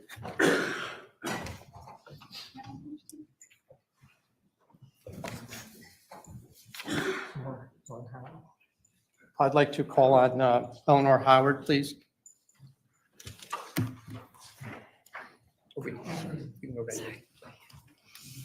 Hello, Judge Randolph. My name is Eleanor Howard. First, I offer to the family and friends of Jennifer Dulos my deepest condolences. I'm here to say how I know Michelle Troconis. We've been friends since September 2019, when I met her in church. I was never concerned about being with her. I did wonder if others might be, but I was taught in church to welcome all, no matter where they were on their life's journey. Michelle is one of the kindest women I know. She always asked, how was I doing? She helped me this year by sending me a thoughtful list of places to see in South America. She gave me confidence to travel there. At her home, she showed hospitality to my husband and I over dinner. Her unfailing warmth in greeting me brought me happiness. She introduced me to her family and friends, who are now my friends. Michelle always found ways to help at church. She helped videotape an outdoor worship service the first one after COVID lockdown in June 2020. It took kindness to want to help during COVID, even outdoors and socially distanced. She attended church coffees, a drop-in gathering of friends, and she brightened the meetings with her interest in everyone. It was always better when she was there. On a Valentine's Day, Michelle gave everyone in church a box she'd made filled with chocolates. She had mugs made with our church logo. It was extraordinary to me. Coming to church to give to us, I just thought it would have been the other way around. And all she asked of being in church was to worship and pray. At the church's crowded social hours following Sunday services, Michelle was friendly. It may be scary for anyone, any newcomer to join in, but Michelle never hesitated. She was comfortable with all of us getting to know her. I visited a horse rescue organization where she volunteered to take care of horses. It's hard for me sometimes to go to new places, but I knew if Michelle was there, it would be okay. I saw her help her daughter with homework, connecting online. She's a loving and gentle mother. She told me that when she was about 10 years old, she went with her father, the physician, to a remote Amazon region to help people. She described it as a perfectly normal thing to do. But I was amazed by her generosity in caring for people in need. And I will close with this. During a Bible study group 5 years ago, it was hard for Michelle to fully understand English. In a big group with everyone talking, this weakness was not evident. But in that small Bible study, discussion focused on each of us in turn, and we were each put on the spot. She didn't understand some of the questions put to her in English, and her responses in English were not always smooth. I know Michelle has been found guilty, but to me, she's a friend and a trusted and valued community participant. She made positive differences in my life. She showed me things a generous person could be, who a valued member of my community is, and how easy it is to share kindness. She never gave me a reason to doubt her sincerity. I feel the Michelle I know is the real Michelle. And I ask that you please show mercy. Thank you. Thank you. I'd like to call on Herbert Smith, please, to speak.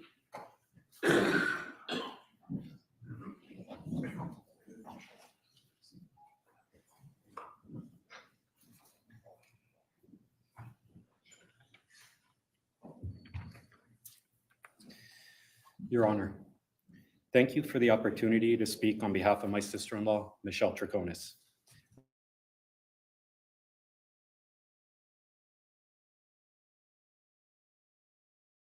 And her sentencing. Michelle is an extraordinary person who has a significant positive impact on my life and the lives of many others I know. She welcomed me into her family with open arms, becoming the sister that I never had. Michelle's support and acceptance were vital to my relationship with her sister Daniela, my wife. We admire Michelle's core values of love, compassion, and caring for others so much that we named her the godmother of one of our children. Michelle has shown to me what it truly means to be a parent and to provide unconditional love to a child. She put her own dreams on hold to support and care for her daughter, embodying selflessness in every sense of the word. She taught me the importance of putting one's personal life on hold to meet those needs of others. Michelle's free spirit, her creativity, her openness, and inclusiveness of others are qualities that I deeply admire. She has taught me that true fulfillment comes from sharing and giving to others, not from material possessions. I look up to her. I admire her. and I'm incredibly thankful to have her in my life. Anyone who knows Michelle, as I do, would consider themselves blessed. Throughout this ordeal, Michelle has maintained her dignity and humility. Despite being under intense public scrutiny and facing numerous challenges, she has continued to contribute positively to the community through her volunteer work and supporting her church. Her strength and resiliency are truly admirable. Michelle is selfless. She's always putting others first. She loves life and she enjoys sharing her life experience with others. She instills humility, and she has taught my sons the real happiness comes from hard work and giving opportunities to others. She helps us get through the hardest of days with just a simple smile, and she serves as a role model to many in our family. Her ability to give to so much to others is just extraordinary. Your Honor, as a family, we place our hope in the court and respectfully request mercy and your judgment. The Michelle that I know is not the type of person who would harm anyone or conspire to do so. She always gives back. She never takes, and she makes a positive impact wherever she goes. Your Honor, I humbly ask you to consider the profound impact that she's had on her family, on me, and in the community, and that you show compassion during her sentencing. Thank you. Thank you. Call on Wendy Isco.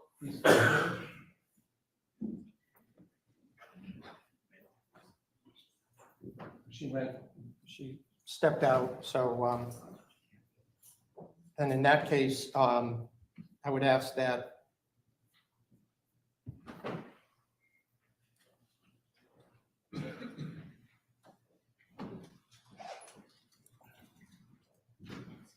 cut. Oh, here she is. I'm sorry. Ms. Isco.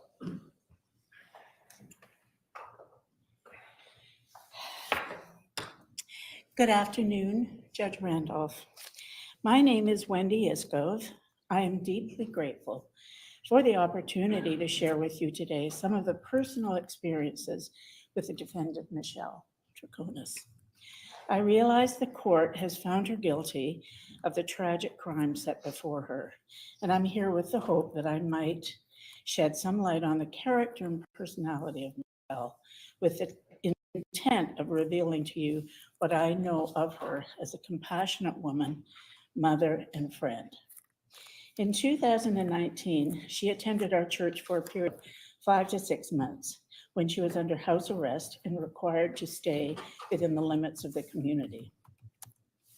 While at the church, I participated with her in several volunteer service ministries there, of which you've heard of today. For example, preparing food for the homeless population in Hartford. As well, together, we created cards for housebound and hospitalized members of the church. She was always willing and eager to lend her time and talent to these volunteer activities. We knew we could count on her whenever and wherever she was needed. Perhaps the greatest offering of herself came in the form of her offer to coach my daughter for free in an equine therapy setting. Michelle and I talked of her own experiences working with children and adults in these types of programs and the improvement they brought to the quality of their lives. We were actively in the process of trying to find a horse facility where this might happen on a regular basis at that time. However, regrettably, we were unable to find that within our community. Had she had the opportunity to work with my daughter would have greatly benefited from being under Michelle's kind and gentle tutelage, as well as being the recipient of her skillful knowledge of horses and equine therapy. Every interaction I had with Michelle revealed her to be an intelligent, authentically caring and compassionate person and mother who talked lovingly of her own daughter and family, one who cared deeply for all the children of God. It is my hope that you will take into consideration when sentencing her with who this nonviolent, caring woman is and how she has displayed such personal courage, integrity, and calm as she endures this verdict upon her life. Indeed, we are all aware that no one should ever have to suffer the horrific loss that Jennifer Farber's family and friends has had to endure these past 5 years. It is with sincere respect for their painful journeys that I pray for them. Thank you. Thank you. Call on Michelle's sister, Maricela.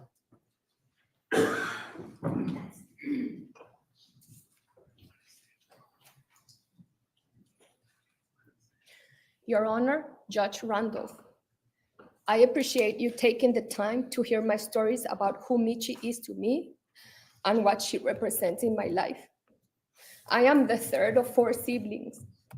Our parents got divorced when I was 7, but they did an outstanding job of preserving a parenting relationship to raise us with unity and solidarity. And here they are, together for us. Growing up, I've always looked up to Michi because she's the kind of person who stands up for those who need help and teaches by doing. Imagine all that my big sister taught me, from reading bedtime stories to playing in the park, riding bicycles and horses, roller skating, water skiing, and making sand castles, to role modeling what a good mother is. Yes, she taught me all the skills I needed to be the mother I am today for my twins by showing how devoted, lovely, and caring she is to my niece, my goddaughter. When I was a kid, if any of us, or even when my school friends were having a tough time, Michi was there, wiping our tears and making sure we did not feel alone, but loved and protected. By doing this, I learned how important it is to care for others and to build strength and resilience in life. She has always stood up for me and my sisters. I tried to do the same for my youngest sister. This is how we pass our hearts to one another in my family. One of my fondest memories is when Michelle learned and mastered her driving. She would take us to school, turning those rides into lessons on social awareness and kindness. Our school was across town, requiring us to cross several very poor neighborhoods. She colored those rides by describing to us how the poor were in hunger and in need, so that we thought twice when we did not want to eat our lunch. We would often prepare an extra sandwich to share with less privileged children along the way, instilling in us a lifelong commitment to empathy. Now, because of Michi's influence, my everyday job is to place myself in the shoes of the American consumers to serve and improve their lives. When I was accepted into university with a scholarship, but lacked transportation, Michi gifted me her car. Thanks to her, I was able to pursue my dreams of a higher education. This made a significant difference in my life, and I learned about generosity. My heart has been heavy with sorrow for the last 5 years, and I have lived in deep pain every day. My thoughts and prayers are with everyone affected as we endure this hardship. In these moments of profound loss, the strength and unity of a family become precious. Judge, I beg with all my heart and spirit for your openness to a different view and mercy for Michelle. She has always been there for us. Her genuine heart treats everyone with so much love. She keeps our large family connected, ensuring we stay close to preserve family traditions. She's also an amazing aunt to my twin boys, encouraging their dreams of playing sports professionally with her incredible belief that no challenge is too big to overcome. As you can see, Michi means so much to me and has always been a pillar of light, strength, and hope in my life. She is the heart of our family, and without her, our lives would be profoundly broken. Thank you for your consideration, Judge Randall. Thank you. Attorney Schoenhorn, what we will do is take a break until 1 o'clock and then resume at 1 o'clock. And please give heed to the marshals. All rise. This Honorable Superior Court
All rise. This Honorable Superior Court is back in session. Good afternoon, Your Honor. Good afternoon, please be seated.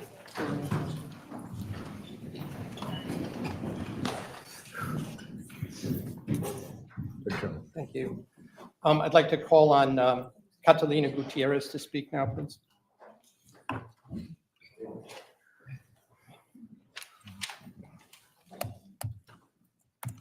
Good afternoon, Judge Randolph. My name is Catalina Gutierrez, and I'm grateful for the opportunity to stand before this court in support of my friend, Michelle Troconis.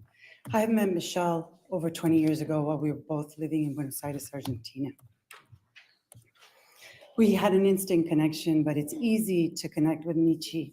She is an open and curious soul who can relate to people on a very intimate level by giving you her undivided attention 100% of the time. Through the years, she has become one of my closest and dearest friends. We became our chosen family when our families were far away. With all the ups and downs of life, you can count on Michi to hear you out, offer help, or a hug if needed. You can always count on her for an unfiltered opinion, have sincere advice, or simply be your best cheerleader. With her on your side, you feel anything is possible. Michi has a way of making you feel special. I most admire how Michelle has embraced motherhood. She is a devoted mother to Nicole, and her dedication is inspiring. Nicole is her main priority, and Michi always has her daughter's best interest at heart. Michi has encouraged Nicole to follow her passions from a very young age. When Nicole showed interest in competitive skiing, her mother was right by her side to organize and coordinate her equipment, her training, her races, and her schooling. She would take Nicole wherever she needed to be, whether it be in the United States, Argentina, or Europe. I would often call her and ask her, "What mountain are you on today?" She has been there for her always, proudly watching Nicole flourish to the best of her abilities. They have a very close relationship and a bond that is beautiful to see. They are always together and love sharing their experiences. Knowing how important they are to each other, I pray that they will not be separated.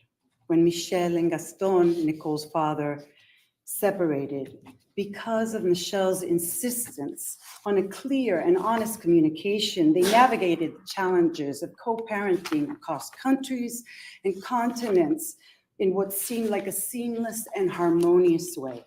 She ensures that they remain a unified team to provide their daughter with the best possible well-being, sharing holidays, birthdays, vacations, even after they had separated.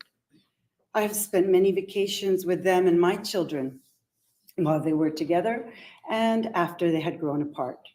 Gaston and Michelle have a strong camaraderie and understand that their daughter is their most important priority, while respecting each other's life choices. Michelle is a beautiful person who is a loyal, generous, and loving friend. In over 20 years, I have never seen Michelle treat anybody with anything but respect, kindness, and a smile. Michi is a woman who says what she thinks and does what she says. It is extremely refreshing to meet people like her who are unique and authentic and not afraid to show it. I am honored to call her my friend and grateful for having her in my life. Michi is a special person who has inspired me to change my perspectives, live outside of the box, and most of all, enjoy the moment. I strongly believe that her story, her true story, has not been told. And I pray she will have the opportunity to do so one day, and that her caring nature and positive impact on others are not overlooked. Thank you. Thank you. Mindful of the time, Your Honor, there are several people that had wanted to attend that were unable to, that we're going to speak. So what I did is have those individuals record statements, and I'm just going to, they're all brief, but I'm going to just note the names of the individual. May I be seated while I do that? Yes. First person is Maria Cersosimo.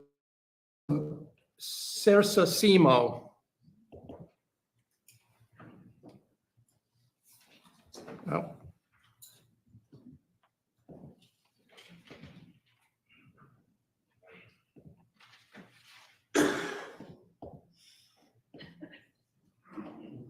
Years. My name is Maria Cersosimo. I live in Miami Beach, and I am a mother of 2 daughters, ages 17 and 14. Nicole went to Casa dei Bambini Montessori School in Miami Beach with my oldest daughter, Luna, and that is how Michi and I became close friends. The girls were in the same class up until Michi and Nicole moved to Connecticut at the end of 2017. Michelle always had a friendly attitude, and we connected right away, sharing years of birthday celebrations, art classes after school, ice skating classes, school plays, and many, many play dates. Getting to know her better through these meetings, it quickly became clear that Michi's main focus and priority in life was her daughter, Nicole. Michi would and does prioritize Nicole's education, well-being, and needs before anything else. She has always been the supermom, not only due to her devotion towards children, but in the sense that she was always considered the cool mom amongst the kids because of her ability to connect with them and her love for sports. Michi always organized the best playdates, full of fun activities. Her love for children was always palpable.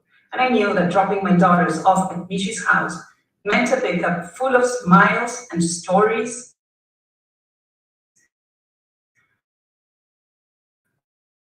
of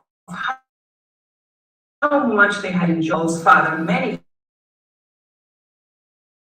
Michi and him got along while being separated.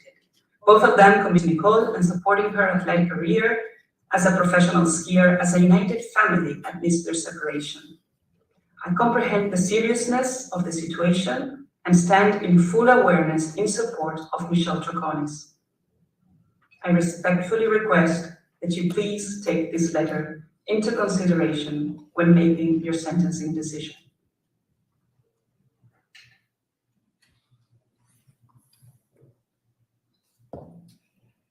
The next is from Gaston Begwe, who is the father of their child that has been discussed.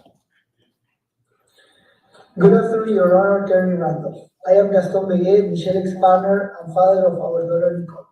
I wanted to provide insight into the character of Michelle Troconis in relation to her upcoming sentencing.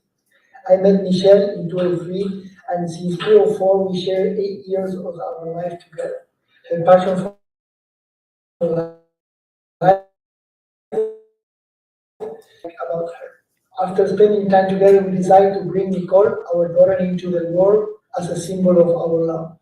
Since our separation, we maintain a healthy and a very good relationship because of the love that remains between us for our daughter and because we understand that this is the way to relate. Michelle is a great mother, always looking after our daughter, helping her with schoolwork, cultural education, as well as sport, because it's also very important for us. For Michelle, her family is very important and always comes first. Of Venezuelan origin, Michelle is the oldest of 4 sisters. Her parents, 2 professionals, formed their daughters under the value of the honesty, work, and joy. They are a very united family. I am deeply aware of the seriousness of the situation, and I implore mercy from you to carefully consider my testimony as you make your sentencing decision. Thank you for taking your time and consider my perspective. Thank you very much.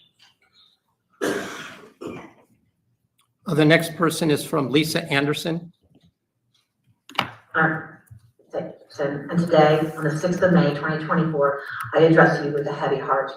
Before I proceed to read the character reference letter for Michelle Troconis, I wish to extend our deepest condolences to the Farber family and all those affected by the tragic loss of Jennifer. Now I will present the character reference from both my husband and myself.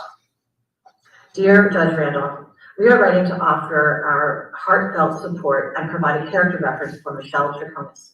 We have had the privilege of knowing Michelle for 8 years through our involvement in Ski Club Vail, where our daughters trained together. In that time, we have come to deeply admire her generous nature and strong moral character. Michelle is not only a dedicated mother to her daughter Nicole, an exemplary representative of the United States alpine skiing, but also a cherished friend and a pillar of support within our community. Despite the challenging circumstances she has faced, Michelle has remained steadfast in her commitment to her daughter and our community. Throughout the years, we have witnessed Michelle's kindness, compassion, and positive influence extend beyond her own family. She has always been there for other child athletes and parents. On many occasions, she was the first to reach out and congratulate our daughter on a win, or give her a comforting hug after a bad run or injury. She'd bring sandwiches for all the kids to events and congratulate everyone at the finish line. Her selflessness and generosity are what she is known for in our community. Even during her trial and incarceration, Michelle continues to be a supportive mother to Nicole. It's a testament to her dedication as a parent that Nicole has achieved remarkable success, including representing the United States in this year's World Junior Olympics in South Korea, all while her mother faces legal challenges. As we are sure you are aware, English is not Michelle's first language, and we can remember times where clarification was needed throughout our conversations together. Despite any language barriers, Michelle's warmth and sincerity are evident to all who know her well. In light of Michelle's exemplary character and dedication to her family, specifically her daughter, we respectfully request that Your Honor take these aspects into account. We have always seen Michelle as a person of integrity and kindness. It is our sincere hope that her generous nature and positive impact on those around her are not overlooked. We believe from the bottom of our hearts that sadly, Michelle's true story has been left untold. We hope beyond words that she will someday get this opportunity. Thank you for considering our perspective. If you require any further information or clarification, please don't hesitate to contact us. Sincerely, Lisa and Sam Anderson. The next comments would be from Andrew King. Good morning. Yinka, I'm 16 years old. Michelle is my godmother, but I see her as my second mom.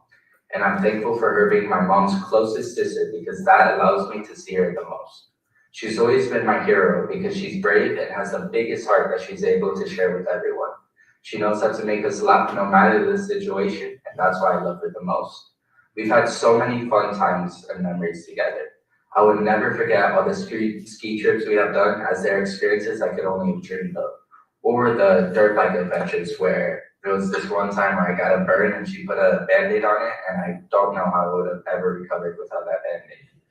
During these tough legal years, Michi has helped my mom take care of all of us, taken us to school, and supported me in my projects and sports.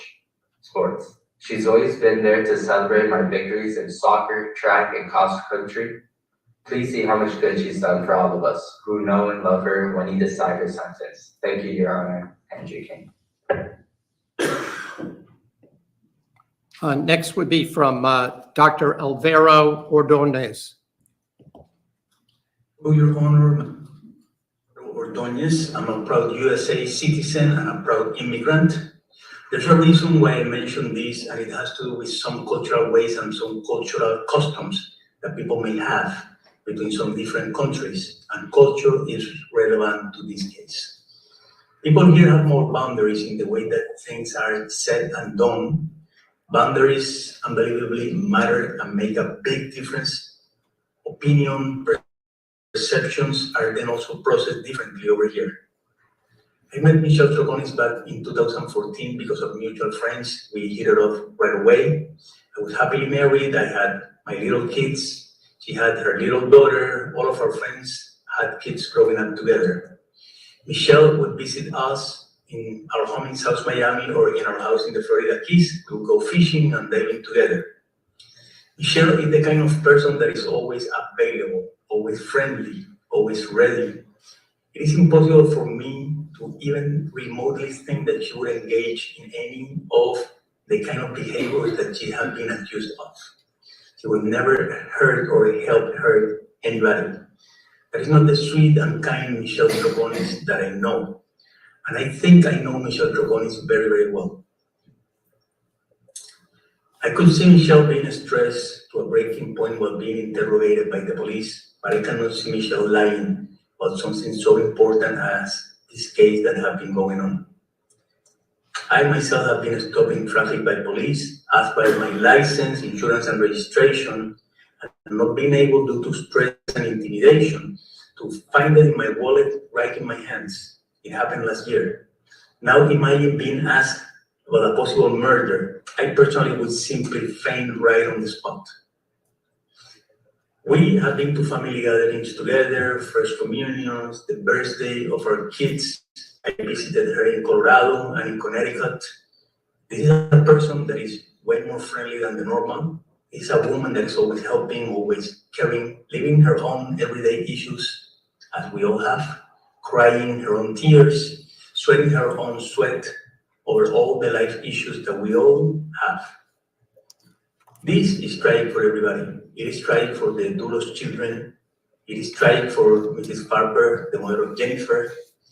It is very tragic for the Troconis family. It's extremely tragic for Michelle and her daughter. So many times I wanted to know I needed someone to cover for an employee in my practice in the front desk, and she would stop whatever she was doing to come and help. She has always been available, and the same way that she has been available for me and my friends, she has been available for anybody in the community that would need help from Michelle. She is as much victim of Fotis Dulos as Jennifer was. It is a very sad situation. Michelle is a good woman.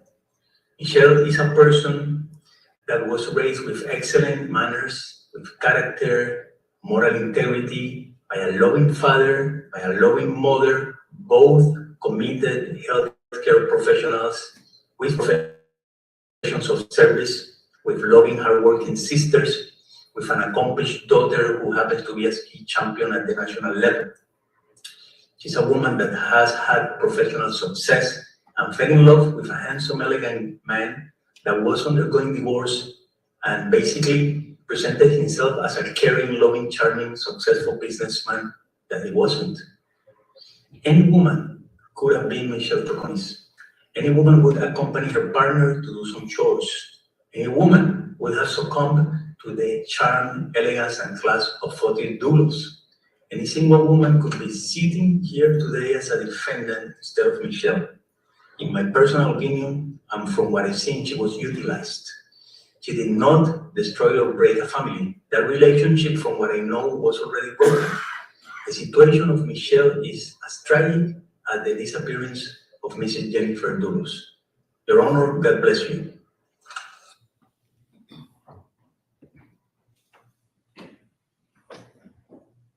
I'd like to now play the video from Patricia Salamanca. Good morning, George Frankfurt. My name is Patricia Salamanca. Thank you for this opportunity to address the court. Please allow me to express my deepest sympathy for the Farber Dulos family for the loss of Jennifer. I would like to share the long-standing relationship my family has enjoyed with Michelle. One of our most significant experiences involved entrusting Michelle with the care of my son, who was 11 years old at the time and is now 39. He has special needs and was under her care while attending a summer camp in the USA for equine therapy training. We have known Michelle and her family for decades, sharing birthdays, weddings, baptisms, and numerous adventures.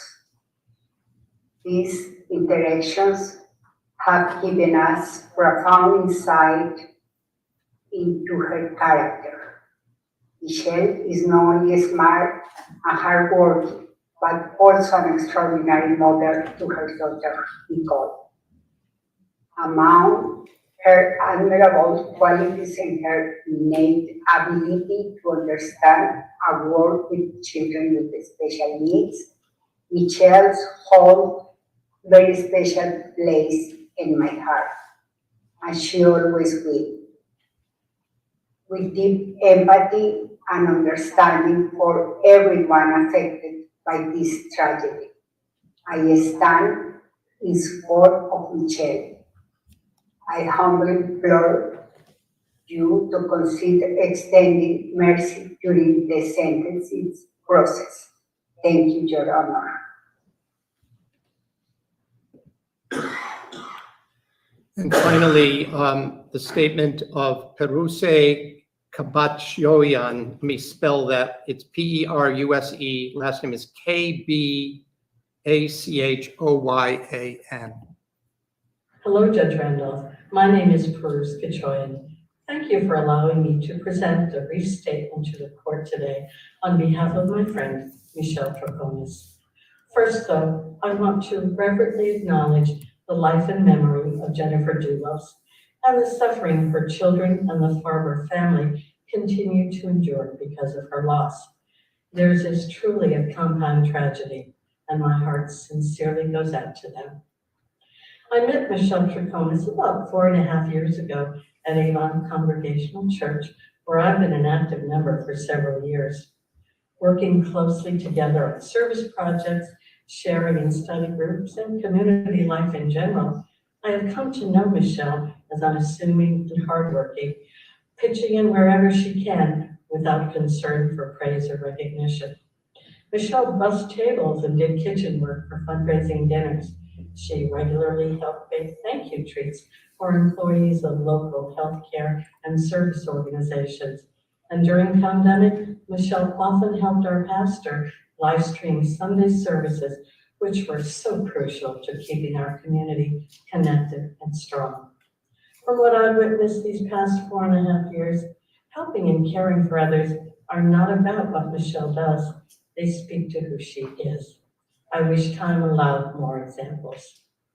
Your Honor, Michelle's life is in your hands.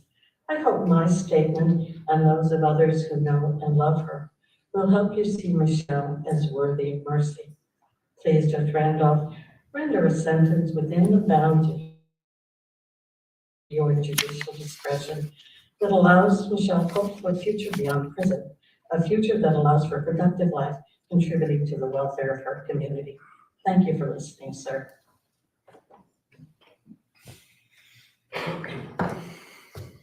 I would ask the court to now hear from Paola De La Torre.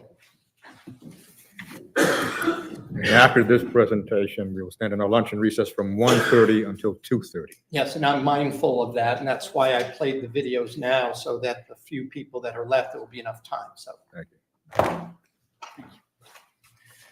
Good afternoon, Judge Randolph. My name is Paola De La Torre.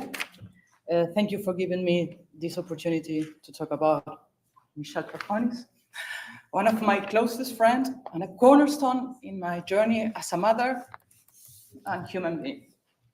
But first, I want to express my sincere condolences to Dulos' children, families, and friends for their unimaginable loss. I met Michelle 11 years ago when our children attended the same Montessori school. We connected right away profoundly, and our friendship grew as we navigated the challenges of being a single mother in a foreign country. During the most difficult time of my life, my divorce, Michi was a pillar of wisdom and love. When I was overwhelmed with anger and confusion, it was Michi who taught me the power of acceptance and compassion. Her advice steered me towards reconciliation and peace. And even though I was upset and gave her many opportunities to talk badly about my ex-husband, but she didn't. Instead, with her constant support, encouraged me to have a loving relationship with him And today I share a harmonious relationship with my ex, and our children thrive because of that. Michi exemplifies the spirit of co-parenting with her former partner Gaston. Despite their separation as a couple over 10 years ago, they maintain a beautiful and supportive relationship, focusing on the well-being of their daughter, Nicole. I have personally witnessed them together during family gatherings and trips, and their positive parental friendships serve as a model for me facing the same situation, proving that separation does not preclude a healthy and loving family life. With a clear understanding of the gravity of the situation and in full awareness, I am supporting Michelle Troconis, my beloved friend. Is a woman of integrity, deeply committed with nonviolence and to fostering positive relationships. Judge Randolph, as you deliberate on Michelle's sentence, I ask you with all my heart to consider the woman I have described, the Michelle who has deeply touched and bettered my life.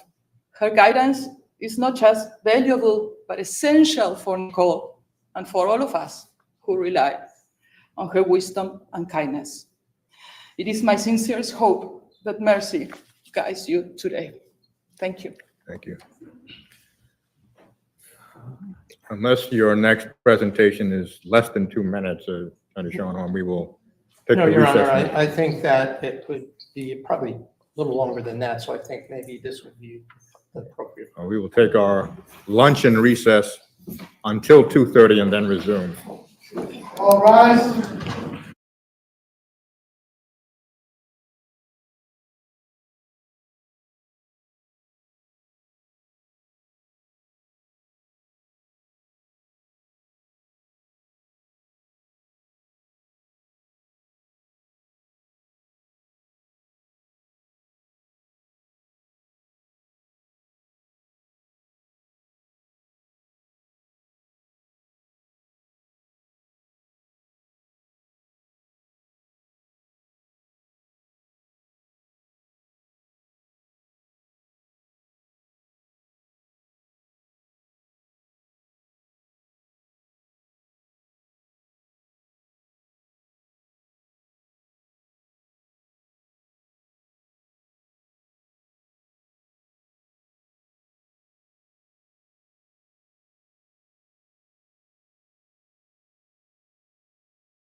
This Honorable Superior Court is back in session. Good afternoon, Your Honor. Good afternoon, please be seated. Thank you.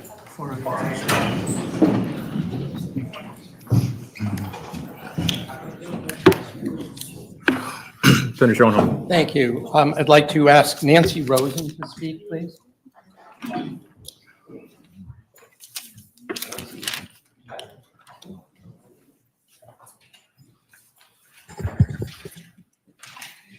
Thank you, Your Honor. My name is Nancy Rosen. I've been a practicing social worker since 1971, and I'm the founder of a therapeutic riding center. I first met Michelle in 1990 when she came to my summer program from Venezuela. And I wasn't drawn to her right away. She was too beautiful for my taste. And she was kind of aloof, and we just, I don't know. And then after a while, you know, a couple of days, seeing her in action, just seeing this incredibly thoughtful, kind heart, deep young woman who just paid attention to every living being on the farm, horses, the pig, the parrot, the other kids, anyone who had a problem. She was there for them.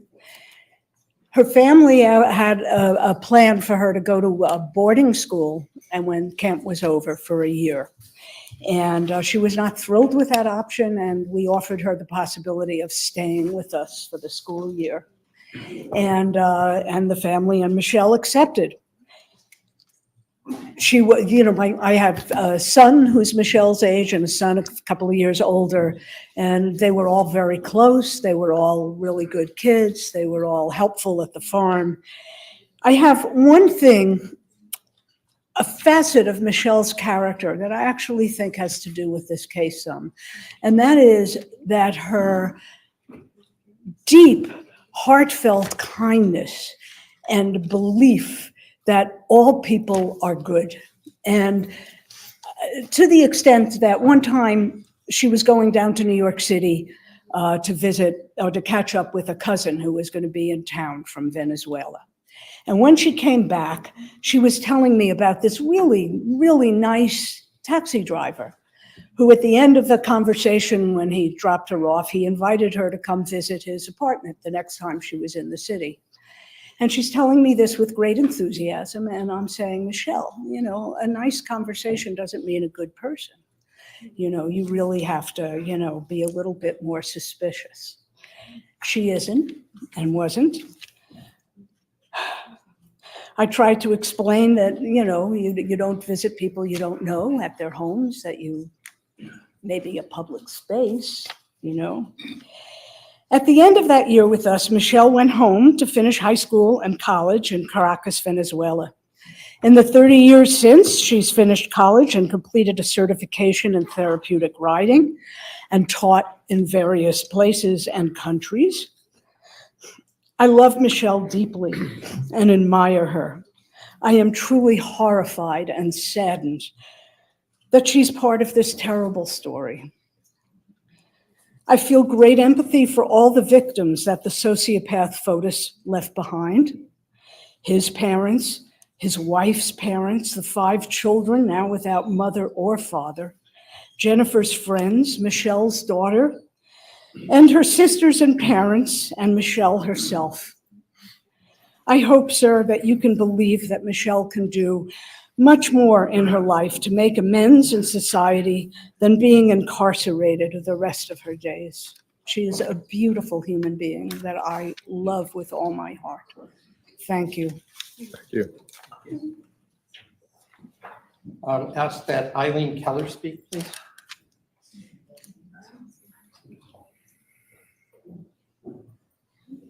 Eileen Keller.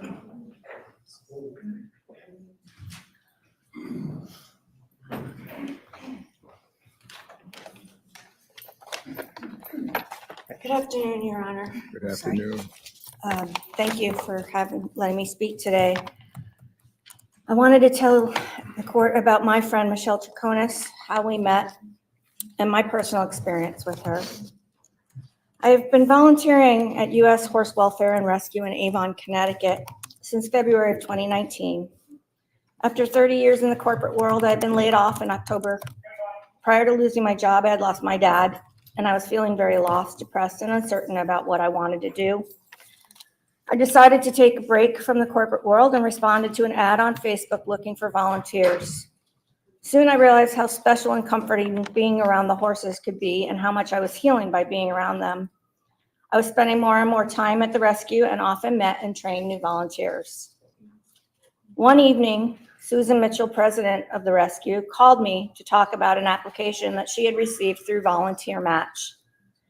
Susan asked me if I knew who Michelle Troconis was, and I told her that yes, I did know of her. I had been watching many of the news broadcasts on the disappearance of Jennifer Dulos, so I was familiar with who Michelle was, or so I thought. Susan was concerned about having Michelle volunteer because of any possible negative impact it might have to the rescue, both with our volunteers and our fundraising efforts. At that time, we were in the planning stages of many of the programs that are offered at the rescue today. And as we talked, we both agreed that if we were going to have programs that offer a safe space for people and women in troubled situations, we should welcome this woman who was obviously struggling. Susan asked me if I would mind meeting Michelle at the rescue and giving her an introduction to the work that we do. Michelle arrived with her father, Dr. Carlos Troconis, and they were both obviously very nervous about how she may be received. I am a true believer in our constitutional right of innocence until proven guilty, so I had decided to put any personal thoughts or judgments aside and welcome her with kindness. From the moment Michelle spoke, I was shocked at how soft-spoken and sweet she was. I did not realize from the media coverage that she spoke with such broken English, and often she would be embarrassed when she asked me to explain what a certain expression meant. In all honesty, I expected to meet a cold, hard woman, and Michelle is the exact opposite. Over the next weeks and months, I worked with Michelle often, and we became fast friends. She offered to teach me more about horsemanship, and I had my daughter take riding lessons with her. I never once had any hesitation about letting my child spend time with Michelle. Her daughter, Nicole, and mine are very close in age, so we often spoke about being single moms, raising at that time almost teens. My daughter, Emily, loved taking lessons with Michelle, and they formed a friendship bond as well. She even gave Emily a bunch of clothes that she had gotten for Nicole but didn't fit. I think it helped Michelle a bit to spend time with Emily, since most of the time she could only see Nicole virtually. Nicole is absolutely the most important thing in Michelle's life, and she was always so proud to tell me about her accomplishments and how distressing it was to not be able to be with her. Susan brought Michelle, her mom, Maricela, and I together often to discuss the best approach to launch therapy-type programs at the rescue.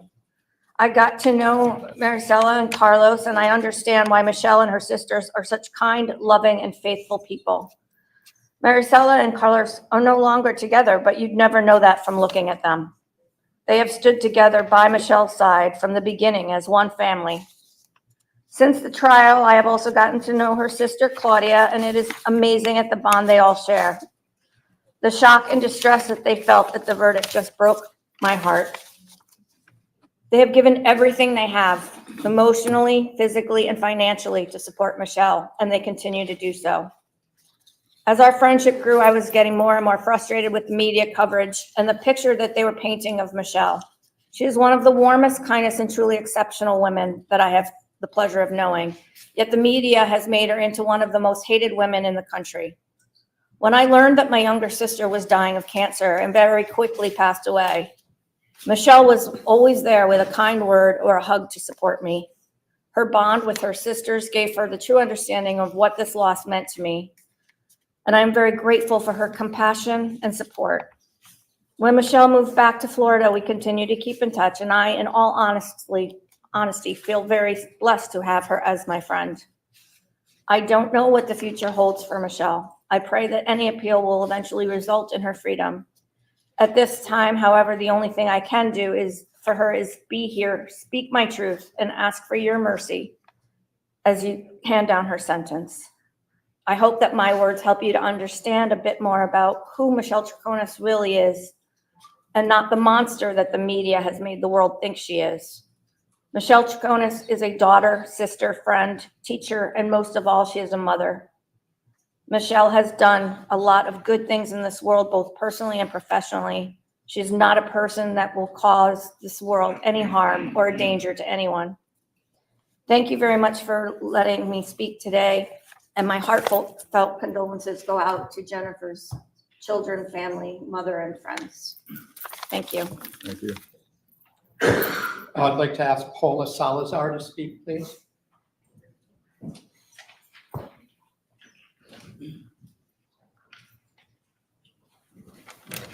Good afternoon. Good afternoon, Judge Randolph. Thank you for giving me the chance to speak here today. I am Paula, one of Michi's closest friends. For me, she's my best friend. I have had the privilege of knowing her for over 20 years. We met in Argentina, both navigating life in a new country, and our connection was instant. In a place where everything was unfamiliar and myself being shy and introverted, Michelle's friendship provided me with a sense of belonging and security that I will be forever grateful for. Michelle possesses a special spark that brings joy and good energy wherever she goes. I have always admired her authenticity and her remarkable ability to uplift those around her. When I met her, something that really struck me was her acceptance of others. She's the kind of person that never judges, criticizes, or speaks ill of anyone, a very scarce trait in today's world. Throughout our friendship, I've had the privilege of witnessing Michelle's unwavering dedication and love as a mother to Nicole. Their bond is truly inspiring. And in all these years, I've also had the opportunity to know and share moments with her family, and I've witnessed their warmth and closeness firsthand. In addition to her role as a devoted mother, beautiful family member, and an unconditional friend, Michelle has dedicated countless hours to volunteering. Every time I visit her in Connecticut, she took me along to assist at a church where we cooked meals and provided aid to the less fortunate. In Argentina, she made a profound impact on many individuals through her dedication to equine therapy. She has always demonstrated compassion, selflessness, and deep empathy for others. Michelle's fate took an unexpected turn when she crossed paths with Fotis Dulos. He appeared to be the perfect man. I personally engaged with him on numerous occasions, even introducing him to my children and my mother. And yet, we never detected any red flags. Unfortunately, he showed that he was mostly a coward who left his children without parents and the woman he supposedly loved in this situation. This experience highlights the scary reality that anyone could find themselves in the place Michi is now.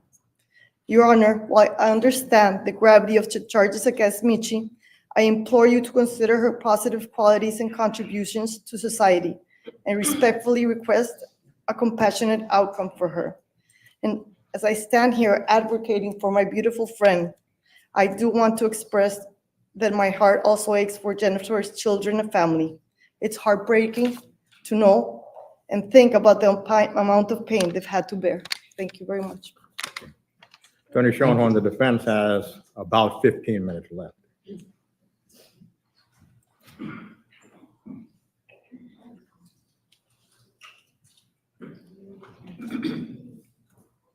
I would now call on Michelle's sister, Claudia Troconis.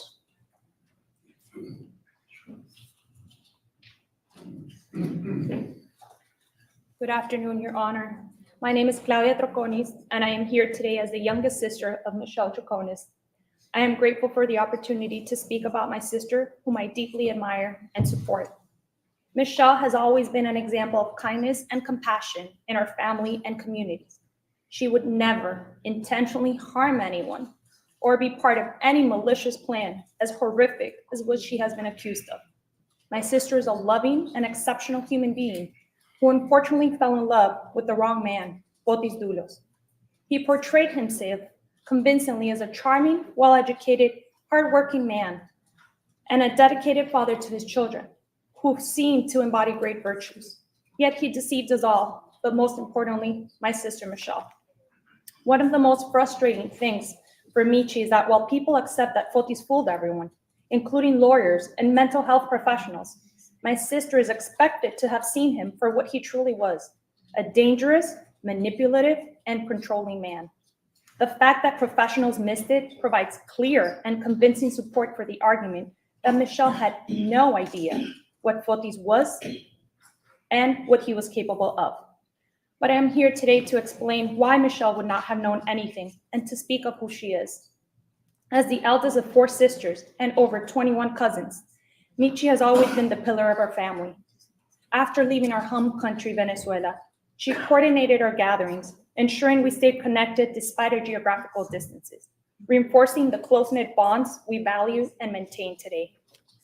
Michi has always been more than just my eldest sister. She has been like a second mother to me. We're 12 years apart, and her nurturing presence has been influential throughout my life. After our parents' amicable divorce, Michi took on significant responsibilities to support our family. One stark memory that stands out is when I was 6 years old and sustained an eye injury while playing soccer with neighbors. I was home alone with her and in a lot of pain, and Michi, without hesitation, rushed me to the nearest hospital, where I underwent critical surgery that saved my vision. Her care has been nothing short of heroic for me as a child. Michelle's also an exceptional and dedicated mother. She has been a committed mother to her only daughter, my niece, who's an Olympic athlete who has achieved the highest levels of medals while representing the United States of America. When I decided to have children, I aspired to be a wonderful and dedicated mother like Michi to my twin boys. She has supported every significant milestone for my twins and nephews, serving as an exceptional aunt. They too look up to their eldest aunt, cherishing every outing filled with joy and memorable experiences. Michi's passion for helping others extended into her professional life and is what inspired me the most professionally and personally. Motivated by her paternal aunt, born with an intellectual disability, she pursued a bachelor's degree in special education in Venezuela. Her dedication didn't stop with her degree. My father instilled in us a love for animals and sports from an early age, and Michi took it upon herself to do courses in equine therapy for adults and children with special needs. She pioneered the first therapeutic riding center in Venezuela back in the 90s. However, this wasn't just a job for Michi, it was her calling. She poured her heart into each session and each family she worked with, fundamentally changing lives for the better. She became the therapist and continues to be the main influence of my best friend's brother because he was diagnosed at an early age with an intellectual disability, and he says that Michi forever changed his life. One beautiful memory I forever cherish is when Michi took us both with her to a staying equestrian camp in New York, and that's when my intense admiration for her grew deeper, as I was just 12 years old then. I always accompanied my sister to her sessions as we shared the same passion for riding horses and helping those most vulnerable. Her profound impact on those she worked with, including my best friend's brother, is a testament to her character and dedication to our community. Thanks to her guidance and inspiration, I followed in her footsteps, volunteering throughout my high school years in a program called Horses for Handicapped. Her influence inspired me to pursue a career in behavior analysis, and I am a proud board-certified behavior analyst. She instilled in me the sense of making a difference in the lives of many children with special needs. None of this would have been possible without Michi's example and mentorship.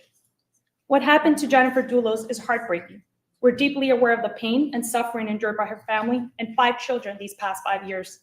This has left a permanent scar, and our hearts go out to her loved ones during this incredibly difficult time, as no one should endure such suffering. Today, I stand before you, Judge, to affirm my unwavering support for my sister Michi and to reveal her true character, which is very different from the accusations against her. Her life has been one of service, love, and dedication to the well-being of others.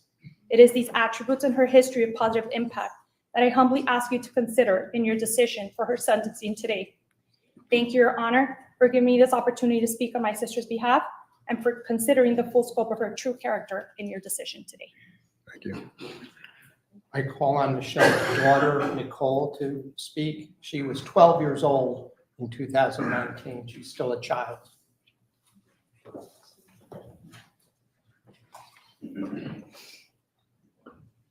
Your Honor, I stand here today to speak about my mom, who means the world to me. I have been in my mom's life for 17 years, 5 months, and 12 days. Despite my parents' separation when I was young, today I recognize the healthy relationship, mutual respect, and care they still hold. They've exemplified the essence of co-parenting, always prioritizing my well-being above all else. My mother, Michelle, has embraced my passions as her own, particularly my love for skiing. Despite not being raised in the skiing world, she has devoted herself to understanding and supporting my aspiration in the sport. That includes moving with me to Colorado since 2015 for 3 to 5 months each season. My mom's presence at my races all over the US, regardless of her commitments, speaks for itself about her dedication as a parent. I remember asking my mom why she only had me, and her answer was, because I wanted to always offer all the attention to you. Michelle isn't just my mother. She's my best friend, my rock, and my guiding light. If you ask me who I want to be, my unhesitant answer would be, I want to be just like my mom. She is a perfect example of kindness, thoughtfulness, and selflessness. Whether it's cooking together, numerous friends of mine seek out her company, drawn to her warmth and kindness. Whether it's cooking together, sharing conversations, or simply being in her presence, people gravitate to her brought-up spirit. Reflecting on my past, I remember the introduction of Fotis Dulos into our lives, meeting him at the water ski club in Miami. I noticed he was outgoing and friendly. I also met the kids, and I myself enjoyed spending time with them. Watching my mother fall in love with him, I welcomed the possibility of her finding happiness. When my mom decided to move to Connecticut, the first thing she let me know was about Sundown Ski Resort, a mountain only a few minutes away from Fort Jefferson Crossing. Even though she had fallen in love, she always carried the thought of me and how much I needed my skiing. So much that my mom and I would move to Colorado 4 to 5 months every year for my training. Despite spending considerable time with Fotis Dulos and even forming individual plans together, I never anticipated the tragedy that unfolded, leaving me shocked and confused. I never had the chance to meet Jennifer, nor did my mother ever speak ill of her. My heart goes out to the kids, and I earnestly hope that one day we all discover peace within our hearts. Through it all, I want to emphasize my love and trust in my mom. She has been my anchor, guiding me through life's troubles. She's the first person I call after a bad competition, and without her motivational words or simply her peaceful voice, I wouldn't be able to be where I am today in either my sport or in life. I am begging you to listen. I need my mom in my life. Not just as a parent, but as a source of strength and understanding. My love for her remains uninfluenced by the situations or difficulties we may encounter. Thank you for letting me share this with you, Your Honor. Thank you. Understanding there's only limited time, I want to point out a couple of things that haven't been made clear. The first is that during the trial, the court did not have any aspect or understanding what kind of person Michelle was, whether it was from media or just what people were saying about her during the trial. The court received a completely different caricature, if I will say, as to who she really is. She's a loving daughter, sister, and mother, and friend. She's a religious and charitable person. She was kind, she's helpful, not only to other people, but to animals, to the disabled. I know, for example, as the report indicates, that the Pane program at the university she went to, which stands for Association of Parents and Friends of Exceptional Children, the degree she got, exceptional children in Spanish means special needs children. This is what she did. Her equine therapy, whether she actually went to Dubai at one point to work with disabled children there. She worked at the horse rescue in Avon while she was here. She's had no criminal history. She has no history of violence whatsoever. She even bought a condominium in Colorado so her daughter could train and be there with her during the winter months so she could compete as a competitive international skier on the Youth Olympic ski team representing the United States in Korea, where Michelle was not allowed to go because of the restrictions of this trial. I'll just note at one point that Fotis Dulos became angry that Michelle bought the condo in Colorado rather than using her money to invest in his company. That's what kind of person he was like. She may have been naive, that she believed in Fotis, she believed who he was, and she believed the police when they were talking to her. And also, I will note, she believed her former ineffective counsel. The probation officer, as the court indicated, stated that it's not fully clear what role Michelle played, and I submit that that's still true to this day after the court heard 2 months of evidence during the trial. There's a concept in the law of minor versus minimal role versus the role of others. The court cannot sentence Michelle for what Fotis Dulos or others did. We talk about relative culpability. It is Michelle the court has to consider, not what Fotis Dulos did. And none of the things that he did are attributable to Michelle. And I will go further, Your Honor, that although the court doesn't agree with my arguments that she had very little knowledge, if anything, about what Fotis was up to, I will note that whatever the court feels was her complicity, it made no difference to what Fotis Dulos did or what was uncovered as to what Fotis Dulos did. It did not help complete something that wouldn't already have occurred, but for things that she herself told the police. They would not even have known about that. So she is the one who implicated herself, according to what the state said. I note she is not a danger to anyone in the community. She was, while on release, she received a form of punishment because she was on house arrest for 9 full months. She could not leave for any reason other than going to counsel's office.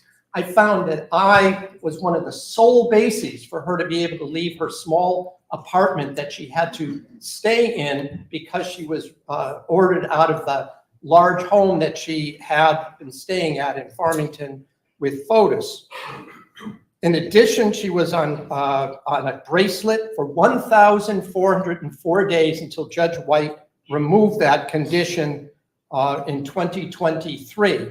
And I would submit that such long bracelet, having to charge 1 to 2 hours every day, also constitutes, reminding her every single day for years, also constitutes a form of punishment, even if it doesn't involve incarceration. When I talk about comparative responsibility, the court is not here, cannot punish Fotis Dulos. He's not here. I understand people's anger in their inability to punish Fotis Dulos for what he did. But Michelle is not a substitute for what the court, if the court was in a position to sentence Fotis Dulos, to do to her what the court would have done to Fotis. And finally, I note, Your Honor, that we're talking about comparative responsibility. Pavel Gumieni was clearly, based on his own testimony, had knowledge of what was going on. He was told by his own admission, Fotis Dulos, there may be DNA on my car seats. Remove those car seats. Did he refuse? No. His excuse was, well, I didn't want to lose my job. But he removed those car seats. He deceived the police until they came and took his truck and then came to his house to take the white Jeep that was parked in his driveway. Only then did he mention, oh, by the way, I still have those seats here. But he was given full immunity. Because he was given full immunity, he suffers no consequences at all, and he was rewarded with U.S. citizenship afterwards.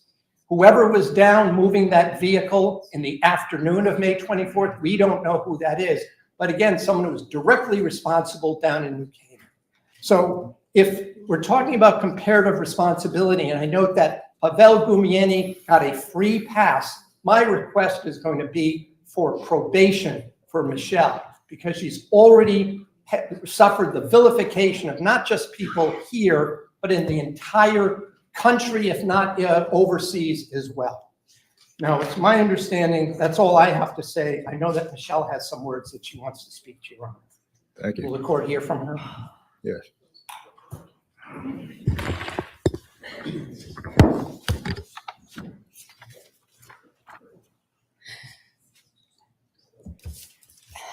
Your Honor, I am deeply saddened by this tragedy that has affected so many lives. I found out things before and during trial about a man, Fotis Dulos, I thought I knew and loved. I deeply regret ever being in a relationship with Fotis Dulos and bringing my daughter, my family and myself into our lives, into his life. I am a person of profound faith, and I have been praying and will continue to pray for those who suffered and still suffer. I am thankful to my whole family and my dear friends who have stood by me and support me. I am grateful to you, Your Honor, to let me express myself. Thank you. Thank you.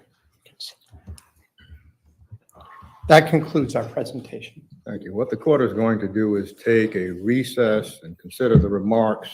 The court has read the pre-sentence investigation report. The court has also read the 63 or so letters submitted to this court in support of Michelle Troconis. We're going to resume at 3:20. Stand in recess. All rise. San Jose Superior Court's now in recess.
Superior Court's back in session. Good afternoon, Your Honor. Good afternoon. Please be seated.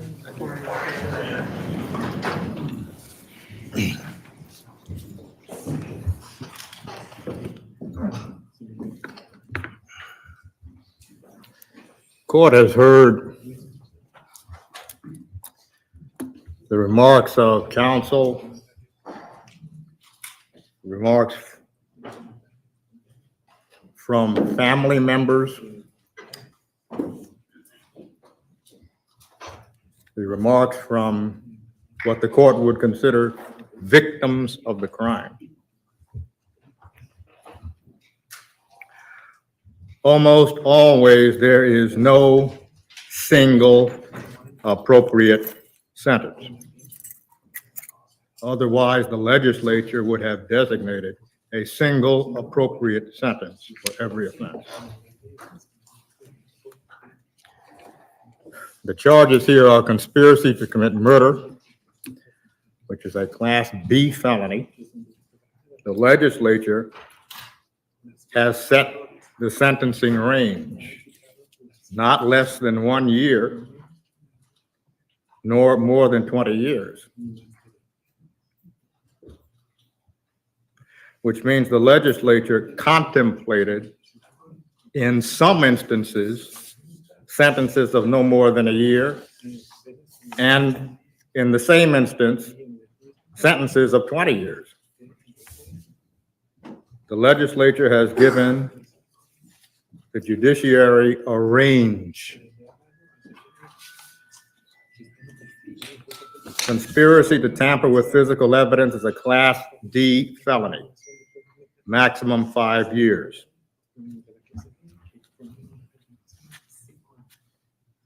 Tampering with physical evidence, a Class D felony, maximum 5 years.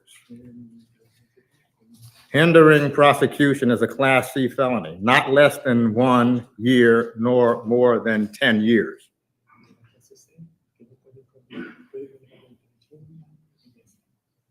The court relies on what the law states and what the law allows to be proper considerations in setting a sentence. The court relies on the nature and circumstances of the offense, the history and background and character of the offender. After such consideration, the court turns to what are called the traditional purposes of sentencing: specific deterrence, general deterrence, punishment, incapacitation, rehabilitation, vocational or educational training, and medical treatment. Those factors are not all given equal weight depending on the nature and circumstances of the offense and the history, background, and character of the offender.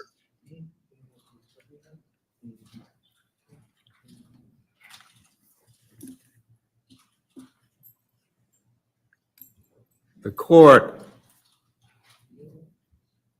does not take sides.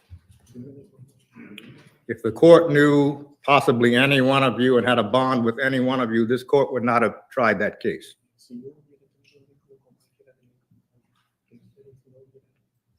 It's not the court's role to side or favor one side or another.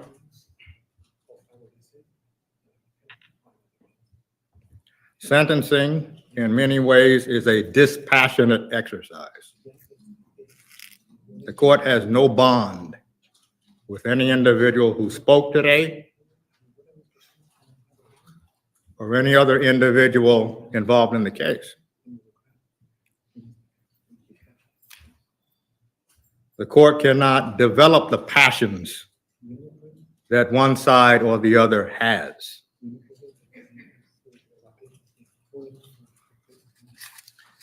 In State versus Huey, that's 199 Connecticut, 121 and 126, a 1986 case, the Connecticut Supreme Court held that the sentencing court may consider information that would be inadmissible at trial for the purpose of sentencing.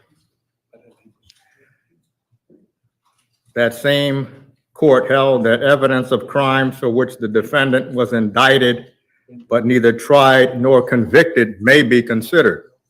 Well, the word indicted and the process of indictment is not generally employed in Connecticut. Essentially, that means where there has been a finding of probable cause, but there has been no trial or no conviction. Additionally, as a matter of due process, the court may consider information that has a minimum indicia of reliability. Now, that minimum indicia of reliability is not limited to unfavorable information. The court can consider favorable information that has a minimum indicia of reliability. The court certainly considers the victim impact statements. Every victim has the right to be heard before the court sentences a defendant. That's part of the Connecticut Victims' Bill of Rights, which is read every day in every courthouse here in Connecticut. The court would clarify what it perceives as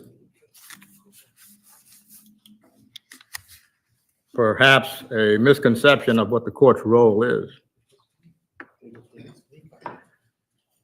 The court does not deliberate with the jury.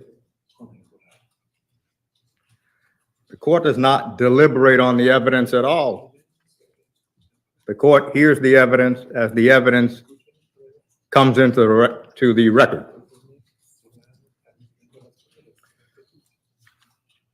So when you hear that the court has a view of the evidence, the court has no view of the evidence. What the court has is a verdict and what could have been the reasonable and logical inferences from the evidence that was adduced. The court would not know what the jury discussed over those many hours.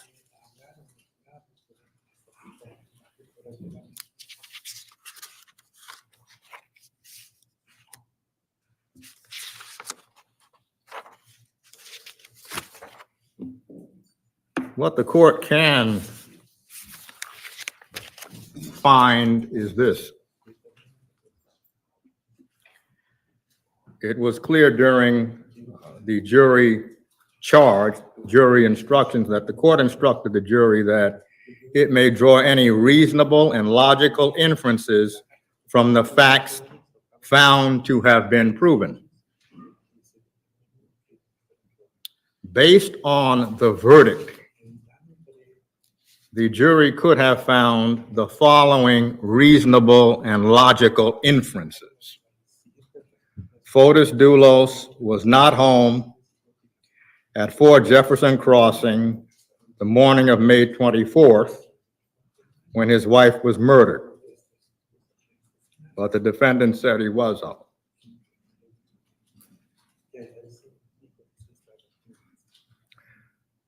When the defendant admitted that he was not home, the defendant,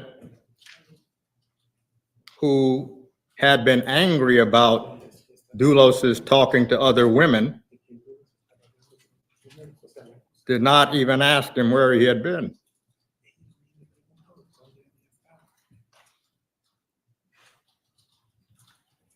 The defendant, who was angry that he had visited his wife, did not ask him if he had visited her.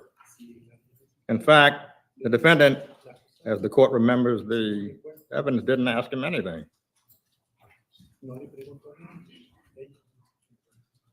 The jury could draw a reasonable and logical inference that the defendant knew where he was and knew what he was doing.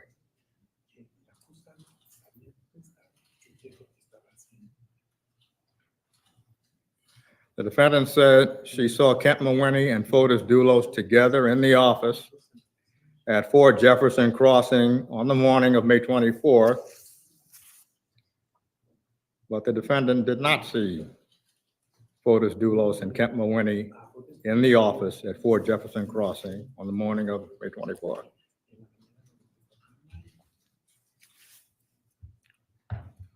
There was a phone call made to Dulos's phone, which Dulos left intentionally at 4 Jefferson Crossing. The defendant answered it, and the jury could draw a reasonable and logical inference from all of the evidence that the defendant answered the phone to make it appear that Dulos took the call himself on the morning of May 24th at 4 Jefferson Crossing, when he was really on his way to or in New Canaan. When a police officer came to 4 Jefferson Crossing soon after the murder, the defendant did not even go to the door, even though her daughter, who was not home, may have been the subject of that conversation at the door.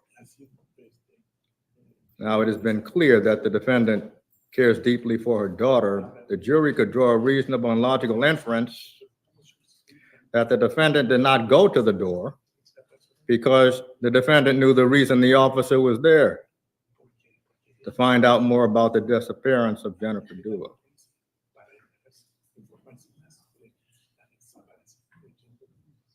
These are reasonable and logical inferences from the facts that were adduced in the case during the trial. The defendant traveled through a part of Hartford with Dulos as he dumps the bloody clothing of his wife. The jury could draw a reasonable and logical inference that on the same day, the defendant helped him pretend he was home in the morning, but in the evening accompanied him to get rid of the evidence. The defendant's DNA profile was found on one of the bags disposed of in Hartford. The jury could draw a reasonable and logical inference that the defendant helped dispose of the evidence knowingly. The jury could draw a reasonable and logical inference that the defendant helped Fotis Dulos clean up traces of evidence at 80 Mountain Spring Road because the defendant and Dulos were there together cleaning on the same day that Tacoma traveled to New Canaan.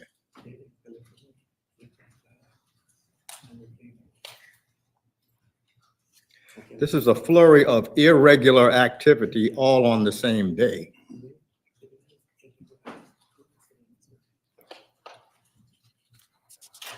The jury could draw a reasonable and logical inference that the activities of that day were so irregular that the defendant could not possibly forget them in the span of 2 weeks.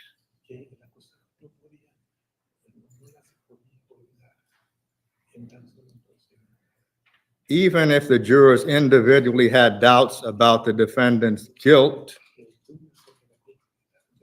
each one of them ultimately concluded that their doubts were not reasonable. This is not a view of the court's view of the evidence. These are logical and reasonable inferences that the jury could have drawn.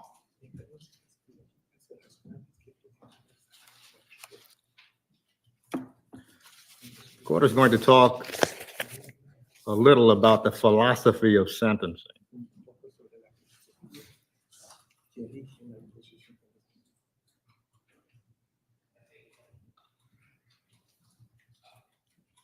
Sentencing is not the product of the court's passions or prejudices. The court doesn't have a bond with anyone involved in the case. It's a dispassionate exercise.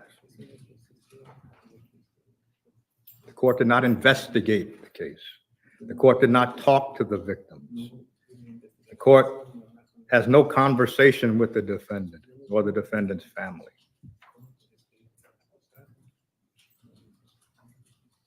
So there are some questions that are age-old. Does the court, the sentencing court, adopt the public opprobrium, the indignation of the community?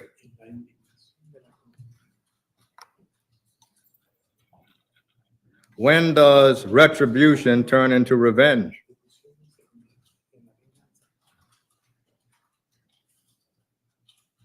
What's the role of empathy?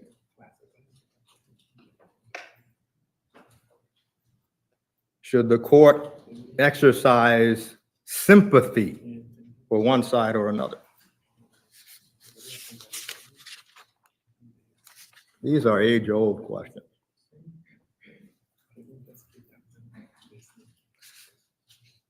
The court relies on what the law says. The court can consider the nature and circumstances of the offense, the history, background, and character of the offender.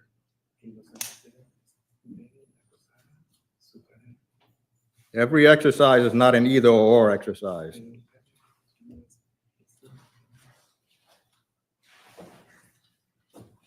Often, the good and the bad are true.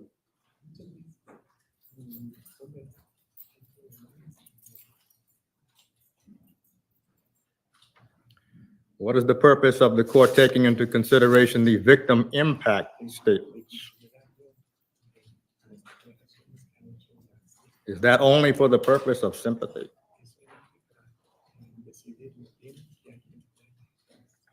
The court uses the victim impact statements to assign, in its view, the proper weight to any one of those traditional purposes of sentencing.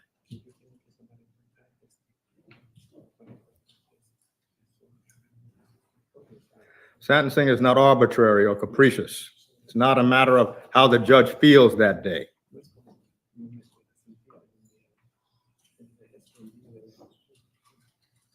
The court wants to also address what has become, over the course of perhaps centuries, perhaps not, a cliche. Michelle Troconis' life is in your hands. Michelle Troconis' life is in her own hands. What Michelle Troconis decides to do today, tomorrow, and the next day is up to her. From what the court has heard, she has a great deal to offer. The court has no control over what her decisions will be. Her life is hers.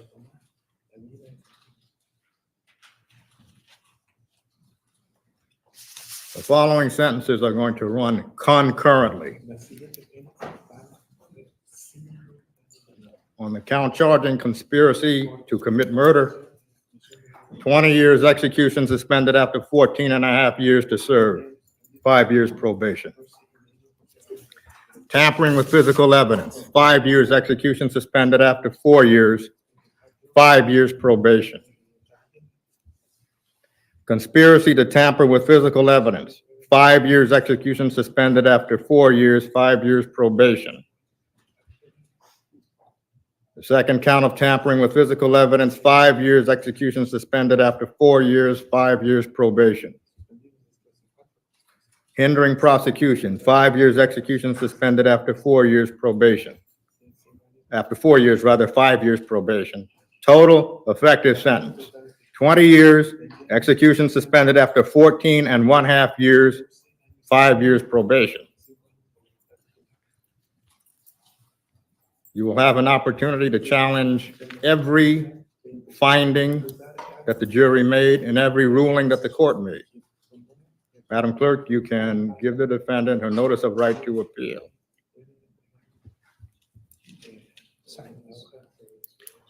Judge, I'm going to orally state that Ms. Troconis does intend to appeal and ask the court to set a reasonable appeal bond.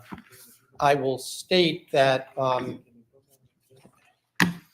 the the appeal bond that the court said was not something that Ms. Troconis or her family were able to meet. I'm asking for something more in line with what she had been released on bond for the last 5 years. I would note that after Your Honor went on vacation, the state asked for additional conditions, which included making her move to Connecticut and remain within the bounds of Connecticut. My position, Your Honor, is the court obviously took that into consideration when it set that high bond, that she was not a resident of Connecticut, because that's what the state had then argued. I'm asking that if she's going to be released, that the court set a $2 million bond, but with a condition that she reside in Connecticut and not leave without permission. The And court is going, well, counsel, the court is going to decline to set an appeal bond. It's not a constitutional right. As the defendant signed the notice of right to appeal. We'll stand adjourned. All rise. This honorable Superior Court is now adjourned. Please exit the courtroom.